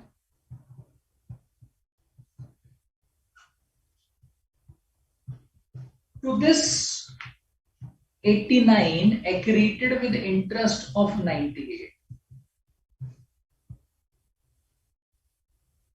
We will add another 98. Why? Because in the second year also we had 198. In the second year also we had 198. Remember the present value of 131 at the end of second year? That came out to be 98. So 98 will be the balance which will get added over here in the form of current service cost. Now please remember 89 was for service cost of first year which has been carried forwarded. Yeah, on which interest has been computed. And in the second year another current service year cost will come. Because for second year's service cost will come, that is equivalent to 98. So this will be 89 plus 9 plus 98. This becomes 196. This becomes 196. Then third year opening balance 196, to which will accrete interest at the rate 10%. And in the third year, once again, the current service cost for the third year at a discounted value will come, which is 108. Again, if you can just refer working note number 2 for this. Again, if you can refer working note number 2 for this. Yeah? Yeah? Okay. Then fourth year, when we move, we will start with the balance which is carried forward, 324, to which interest will be added. Yeah? I think Jed, this was your query. Why are we getting the interest? So you can now understand, for the last year's balance that we are carrying, we need to build interest on that during the year. That's the interest cost. And then we are adding service cost of that particular year at discounted value, which is 119, which is equivalent to 119. So what do we get in the fourth year? Sorry, at the end of fourth year, 475. Fifth year again same thing will continue. Yes, everyone clear on this part? Clear on this part?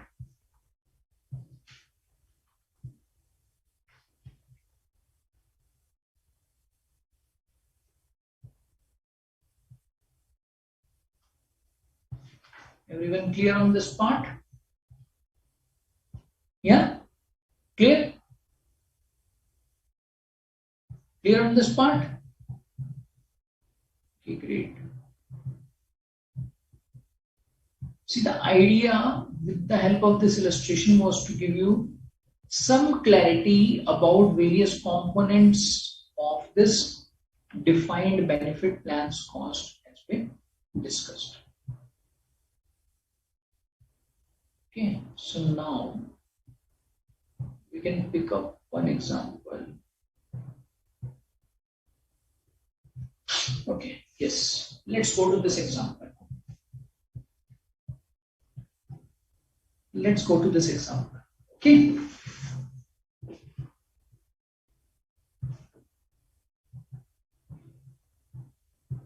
In the question, we are given the information about plan assets. On 1st of January 2014, some plan assets are there, fair value of which is 10,000. Then during the year, there has been a contribution to the plan assets, 3,000. Amount paid on 31st December was 300. At the year end, fair value of plan assets is given to us. Okay, fair value of plan assets is given to us. And we are also given the actual return on plan assets.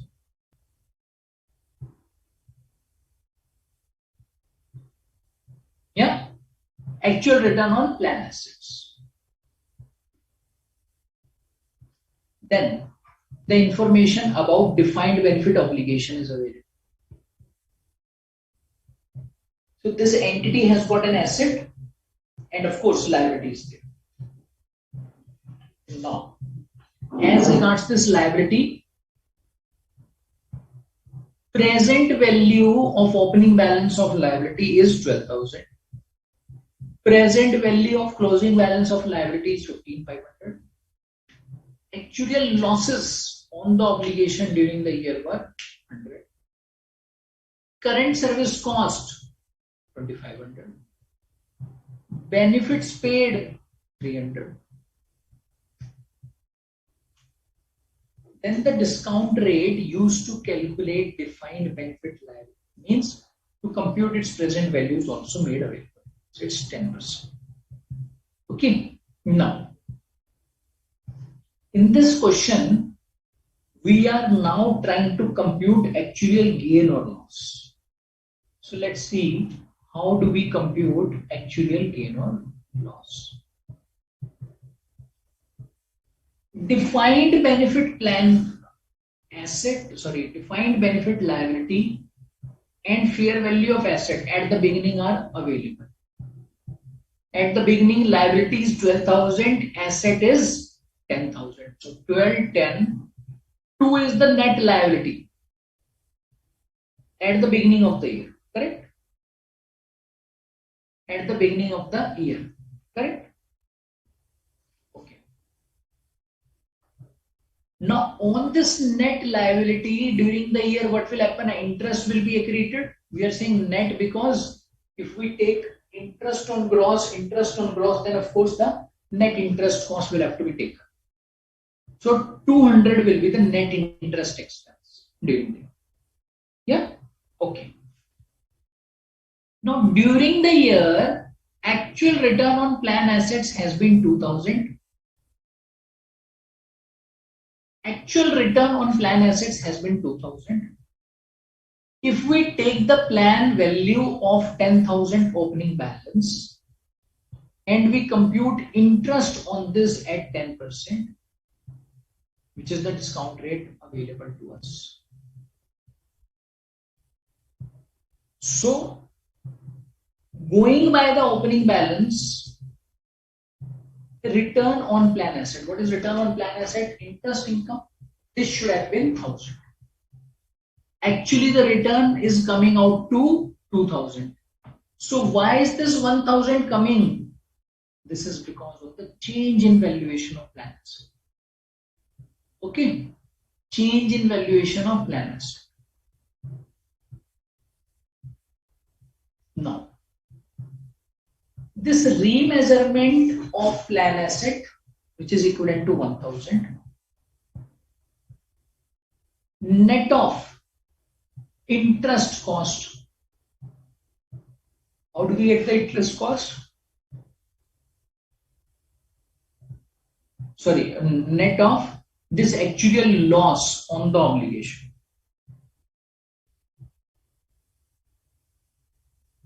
Okay, actuarial loss on the obligation 100. Actuarial loss on the obligation is what? 100. Correct? Now, this much component out of the total change in the valuations of the defined benefit liability is something which goes to OCI. Now, this change is something which goes to OCI year on year.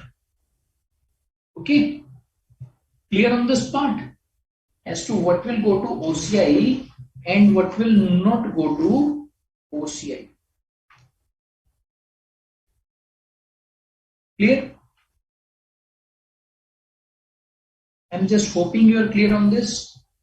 If there are any doubts around this, please let me know.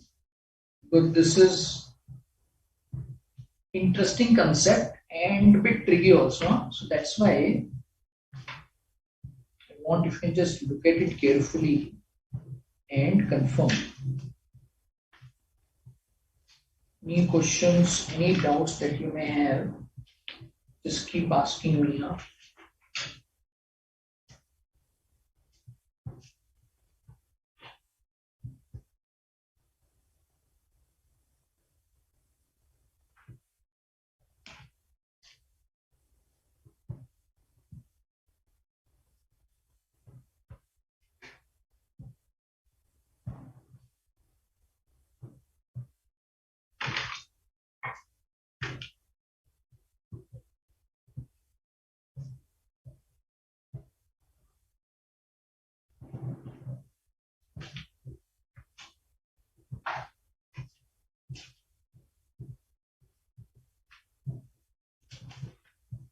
Jay is asking, why do we accrete interest?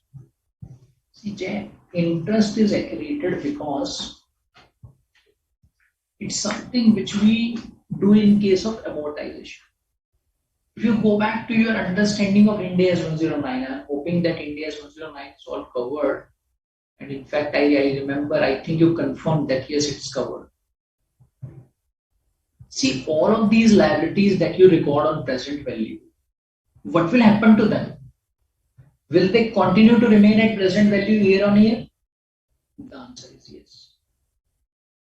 But for them to be kept on present value, interest will have to be accreted. Say if there was, see if today there's an amount which is required to be paid 1 lakh. Today means on 26th May, if you are required to pay 1 lakh, then what will be its present value? 1 lakh. Now, if you don't pay this amount,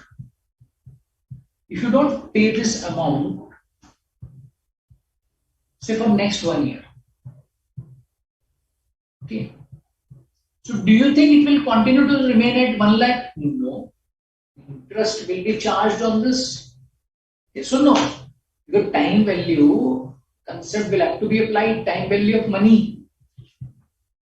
Because of this, what will happen? After 1 year, taking a 10% interest rate, it will become 1,10,000. And after 1 year, that 1,10,000 will be the present value on that date. Clear? Same concept we are applying here. You are asking, why are we accreting interest on liability? Because liability is what? Liability is a debt. By debt, don't mean just that we are talking about debt in the context of borrowings always. Debt means something which is required to be paid. It's a liability. Okay. And the liabilities which are recorded at amortized cost, they need to be recomputed sort of using the same method year on year. Yeah.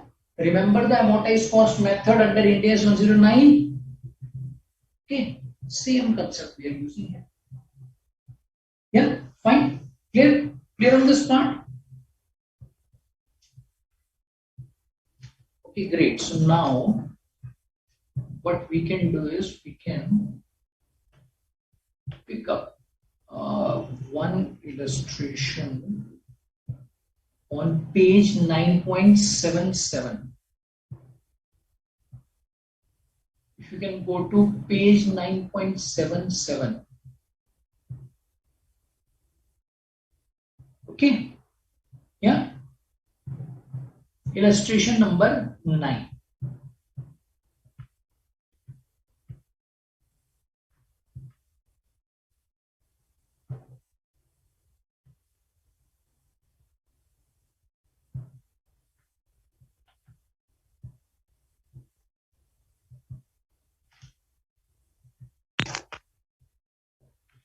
Page number 9.77.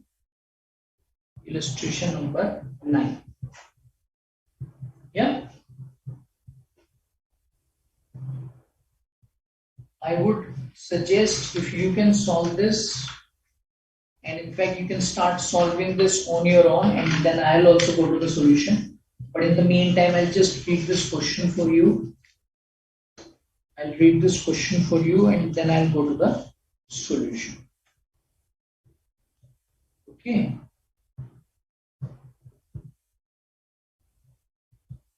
On 1st April 2000 X1, fair value of the assets of XYZ Limited's defined benefit plan.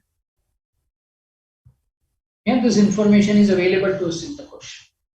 Fair value of assets of XYZ Limited's defined benefit plan was 20,40,000. Okay. Present value of defined obligation was 21,25,000. So this is the information as at the beginning of the year. This is the information as at the beginning of the year. At the end of the year, X1, X2 plan received contributions from XYZ Limited amounting to 4,25,000 and the plan paid out 2,55,000. So there were investments in this asset and there were disbursements from this asset. Okay. Current service cost for the year ended 31st March X2 was 5,10,000. So this is the additional cost.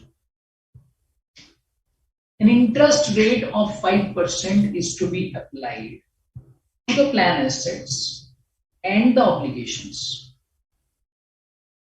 An interest rate of 5% is to be applied to the plan assets and the obligations.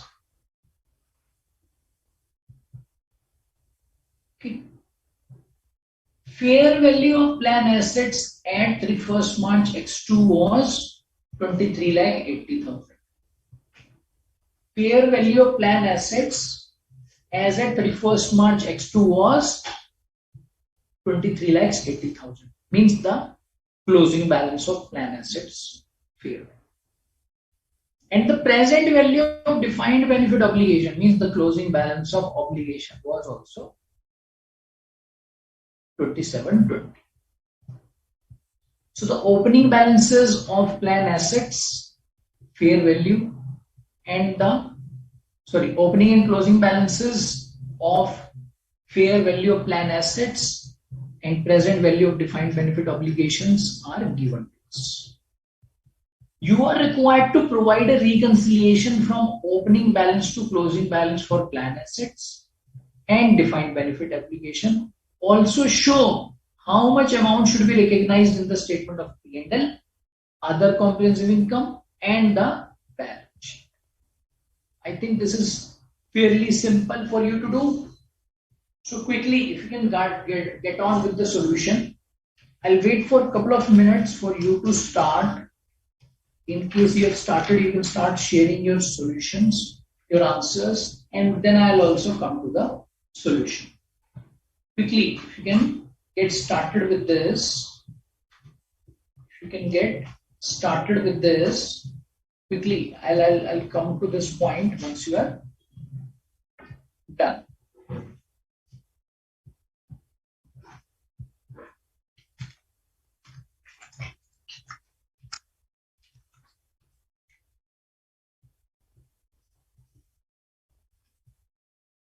Yes, I'll wait for a couple of minutes for you to solve this first.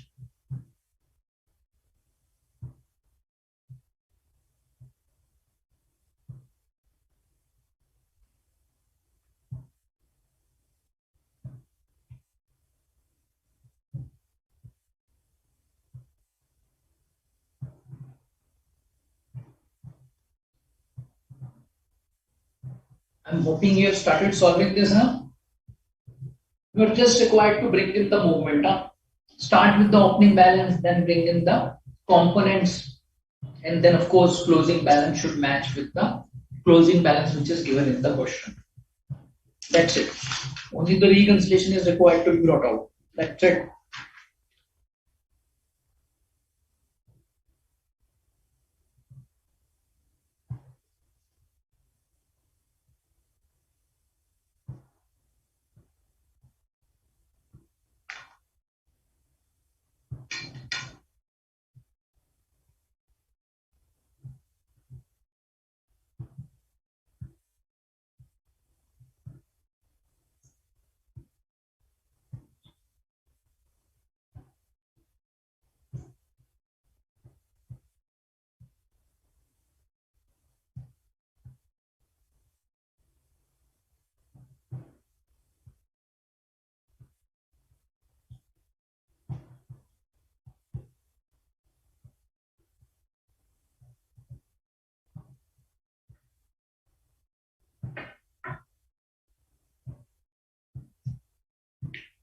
Should we go to the solution then? Yeah? Okay, so I am also going to the solution then.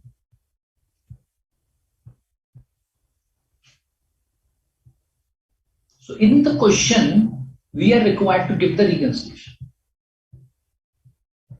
In the question, we are required to give the reconciliation. That's it. Okay. So now, if we look at the opening balance of plan asset and defined benefit obligation, is that available? Yes. 20,40,000 is the opening balance of plan asset. 21,25 is the opening balance of defined benefit. Their closing balances are also given, so we can put down this information in the question. We can put down this information in the question. Correct? Now, interest rate is also available, so we can compute the interest on this.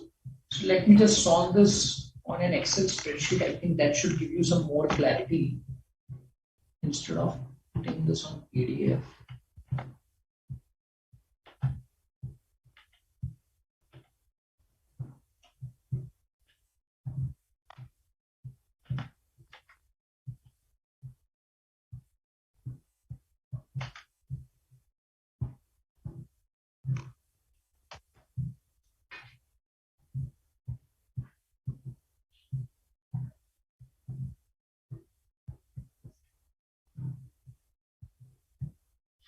Just give me 1 minute.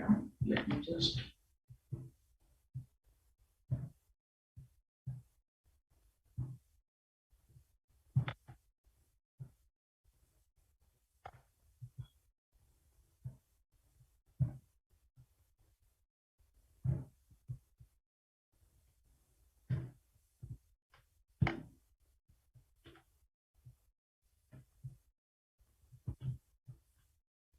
Okay, so now because we are required to give the reconciliation, so what do we start with?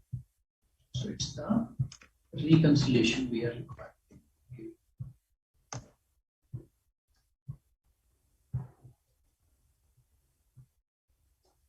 So plan asset, defined benefit, obligation. Okay. Opening balance as at 1st April 2000 X1. It's given to us in the question. It's 20,40,000.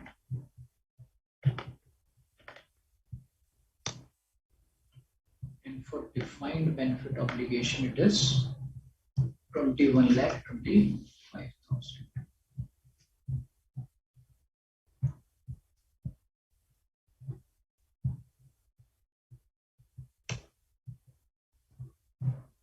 Okay, then we are also given closing balances.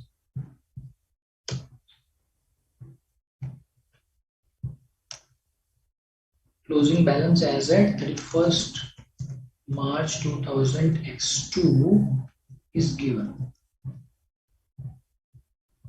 Okay, so let's put down that information.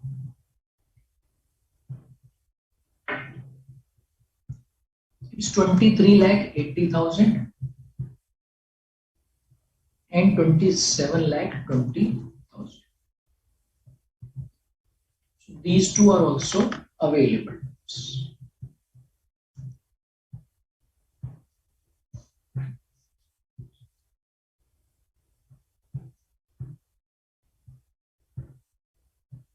This is as per question, and this is something which we will derive, compute. Okay. Now, interest we understand will have to be brought in at the rate 5%. So question says apply 5% interest. So we'll apply 5%. 5%. Okay. Yeah.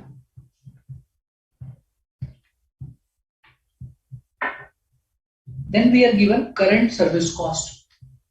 That will increase the amount of liability.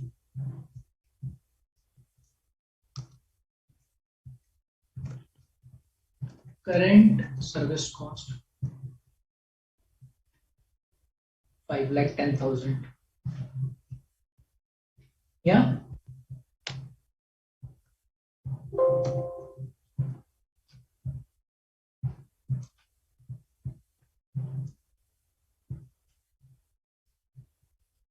Both these amounts should match. So I'm just putting a check on this. Okay. Current service cost also we have put down. Now plan asset will increase if there is any contribution received. During the year, contribution of 425 was received. Correct? And during the year, there have been payouts, benefits paid, 2,55,000, which will reduce its balance. Benefits paid, 2,55,000. Right? And liability will also get reduced if there is a disbursement. Liability will also get reduced if there is a disbursement. Yes or no? Right? Now, in this case, we understand no other information is available. No other information is available. So that's why what we will do is we will take these closing balances as the final balance. We will take these closing balances as the final balance. Which closing balance? This one. But we understand that currently there is a difference of 68,000 and 2,33,000. So why would there be a difference of 68,000? it must be a return on assets.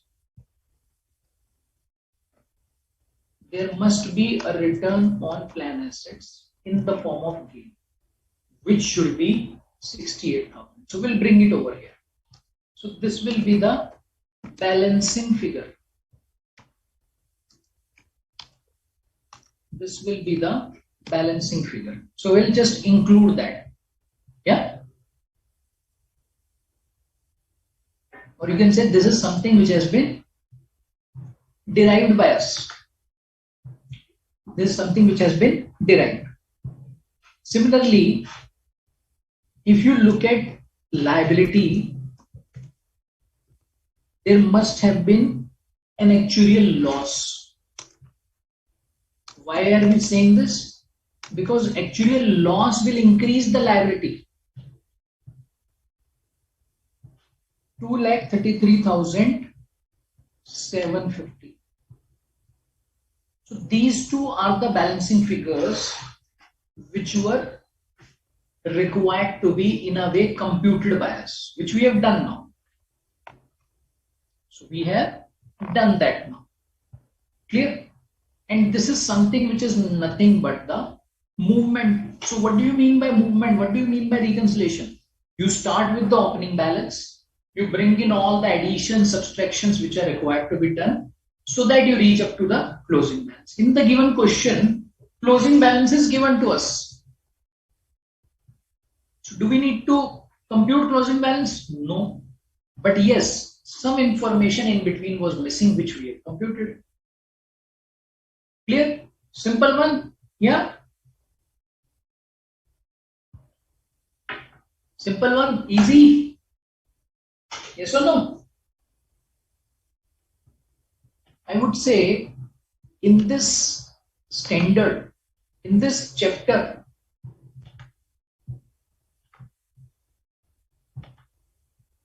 the most significant part was post-employment benefit, and amongst which defined benefit plan was the most significant part.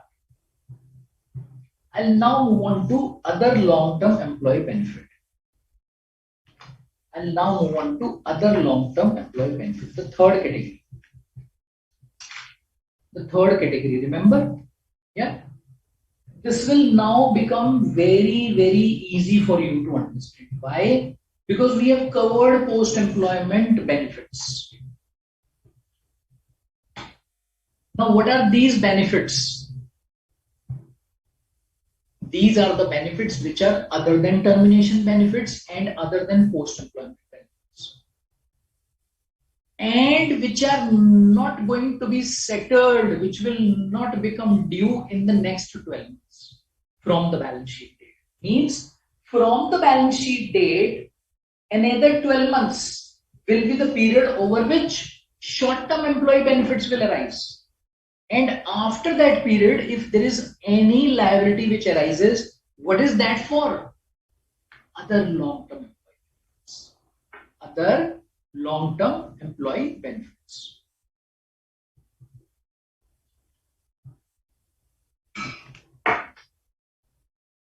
Let's take some examples for that. Long-term compensated absence. If the leaves keep accumulating, and they can be accumulated, say, for 5 years, 3 years, 10 years up to retirement, that will be other long-term employee benefit. Yeah, long-term disability benefits, jubilee or other long service benefits, profit sharing and bonus payable 12 months or more after the reporting period. As I told you that profit sharing or bonus payable, you generally find this to be short term. But in certain cases, it may be payable after 12 months from the end of the balance sheet date. Okay. In such a case, will it remain short term? No, because short term is something which has to be payable, which has to become due for payment within 12 months from the balance sheet. And anything which arises after that period is not short term. That has to be other long term. Yeah, clear? Clear on this part? Clear on the understanding of other long-term employee benefits? Now, why did I say that this is now very, very simple, very, very easy for you to understand? Because the way it's required to be computed, the way it's required to be recorded is very much similar to what you do in case of defined benefit plan. You will compute the present value of this liability. Okay, less fair value of plan asset corresponding to this. If there is any plan asset which has been built up corresponding to this liability, please remember, if there is a plan asset in respect of gratuity, you will not adjust that against the present value of compensated absences. That will be incorrect. Plan asset should be in respect of only that employee benefit for which you are computing the liability. Yeah, please be very, very careful around this. Yeah, so understood as to how this will go in the balance sheet. Same way, something we discussed. And in terms of P&L, there again, if you use the actuarial valuation for which we have seen so much discussions under the defined benefit plan, same components will rise. What are the components? What are the components? Same components will rise. Current service cost, interest cost, past service cost, if any, and of course, if there is any interest income on the plan assets, that will have to be adjusted over here. Clear? Clear on this part? Yeah. So other long-term employee benefits are also required to be valued using POC method. Valued using POC method. Actuarial valuation will have to be done. The only thing is, and the difference between defined benefit plan and the other long-term benefit in terms of their recording is that this component of actuarial gain or loss which arises on defined benefit plan, that goes to OCI. But actuarial gain or loss which arises on other long-term employee benefits doesn't go to OCI. It goes to P&L. Yeah. So that's the difference you need to remember. Okay. Yeah. Clear on this part? All right. I'm not picking up examples for this because this is largely similar to what we have just done, what we have just completed. Okay, moving on to the next type of benefit, termination benefit. Termination benefit is the next type.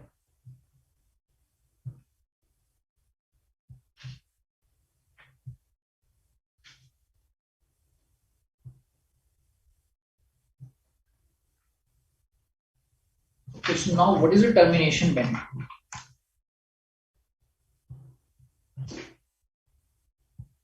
Benefits which are payable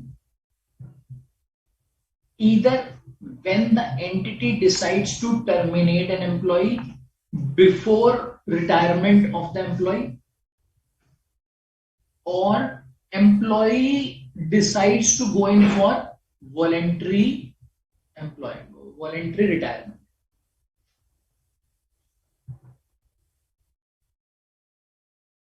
Many a times this is done. Let's understand the situations in which case this will happen. Say an organization has got excess staff due to any reasons, incurring losses, cut down operations, due to any reasons. Now, when those employees are terminated, they are generally given some benefit at the time of termination. One is, of course, the salaries, etc., which they would have earned, that will be paid to them. Over and above that, some benefit is given to the employees, generally at the time of termination. Okay. So we are talking about those benefits as to how they will be recorded. Second is, at times organization may come up with a voluntary retirement scheme. When the organization wants its employees to move out voluntarily before the retirement date. Okay. There again, if any such scheme has been introduced wherein some benefit will be payable to the employee who opts for this voluntary retirement, then such a benefit will be termed as termination benefit. Okay, yeah. Generally, what you will find is that these termination benefits will become due at the time of termination, and which will not be more than 12 months from the balance sheet. Which will generally not be more than 12 months from the balance sheet. Okay, so that's why you will not see them getting discounted generally. Until unless there is a situation wherein they will fall due after 12 months from the balance sheet date, in which case they will be required to be discounted. Clear? Clear on this part? Yeah. But generally you will not find termination benefits to be discounted, and I'll explain you the reason as to why that will happen. Now, question arises as to when do we recognize the termination benefit. Termination benefit needs to be recognized when and only when. Now this is very, very important. When and only when entity is demonstrably committed either to terminate the employment before the normal retirement date or provide termination benefits as a result of offer made in order to encourage. Yeah. So now entity has to demonstrate its commitment towards the termination. Now let's understand as to how that will be demonstrated.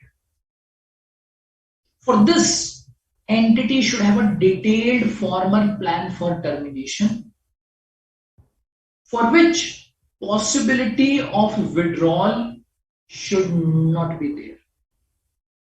It should not happen that the entity has a plan to terminate.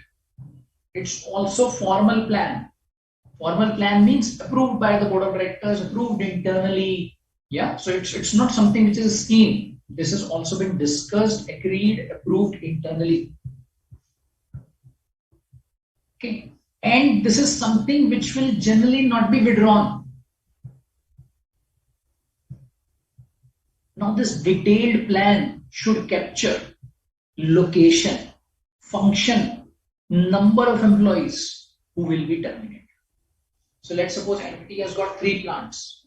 They have been incurring losses, cut down on operations for a significant time in respect of plant number 1. And now they plan to shut down the operations for this. And therein the entity expects that most of the employees who are working in that location will have to be terminated. Some of them can be moved to other locations. So now in this case, location, function, all the employees who are planned to be terminated, this clear plan should be. Okay. Time at which plan will be implemented, this termination plan. Termination benefits which will be given to those employees who are planned to be terminated. So this detailed plan should be there. This should be a formal plan, means clearly approved by the board of directors at appropriate level. This should have been discussed, communicated to the employees. Yeah, and the employees should also have accepted this plan. Clear? Clear? Only and only then this termination benefit can be captured and recorded. Otherwise it cannot be. Otherwise this cannot be recorded. So what we can do is we can just quickly look at one example before we wind up our discussion for today, and of course on the standard. If you can go to page number 9.67 of the study material.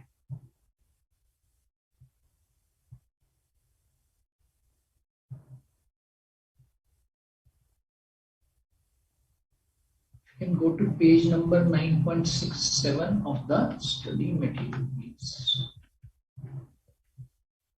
Example number 4. Let's understand this. Small example, huh? Okay. As a result of recent acquisition, entity plans to close a factory in 10 months and at that time terminate the employment of all of the remaining employees at the factory. Because the entity needs the expertise of the employees at the factory to complete some contracts, it announces a plan of termination as follows. Each employee who stays and renders service until the closure of factory will receive on termination date a cash payment of 30,000. Employees leaving before the closure of factory will receive 10,000. There are 120 employees at the factory. At the time of announcing the plan, entity expects 20 of them to leave before closure. Therefore, total expected cash outflows under the plan are what? 20 will get 10,000, 100 are expected to get 30,000. So that's the expectation. Now in this case, entity will account for benefit provided, as short-term employment. Why? Because this is expected to happen, or this will become due within 12 months from the balance sheet date. Okay. Now the benefit provided in exchange for termination of employment is 10,000. This is the amount that the entity would have to pay for terminating the employment, regardless of whether employees stay and render service until closure of factory or they leave before closure. Okay. Even though employees can leave before closure, termination of all employees' employment is the result of entity's decision to close the factory and terminate their employment. Yeah. Therefore, entity will recognize a liability of what? 120 employees into 10,000 for termination benefits in accordance with employee benefit plan. Here? Yeah. Next, incremental benefits that the employees will receive if they provide services for full 10-month period are in exchange for services provided over that period. Entity will account for them as short-term employee benefit because entity expects to settle them before 12 months. In this case, of course, discounting is not required. Okay. So 20 lakh divided by 10, 2 lakh is recognized in each month during the service period of 10 months. Okay. Clear on this part? Yeah. Clear on this part as to at the time of termination, what all components of employee cost will arise in terms of termination benefit, in terms of short-term employee benefit, which is other than termination. Clear? Clear about this? Yeah. So with this, we also come to an end to our discussion on this standard. And before we wind up our discussion, I'll just request you to cover following questions for sure as part of your practice. Question number 8 and 7. Question number 8 and 7. If you can go to page number 9.76 and 9.77. Question number 7 and 8. Both of them we have also solved in the illustrations. Yeah, so for your practice, this will give you some more clarity. Yeah, clear on this? So with this, we will end our discussion now. Thanks to everyone once again for your time and for your participation. If there are any questions, queries around whatever we have covered, feel free to reach out to the concerned team. Thanks so much. Thanks so much for it.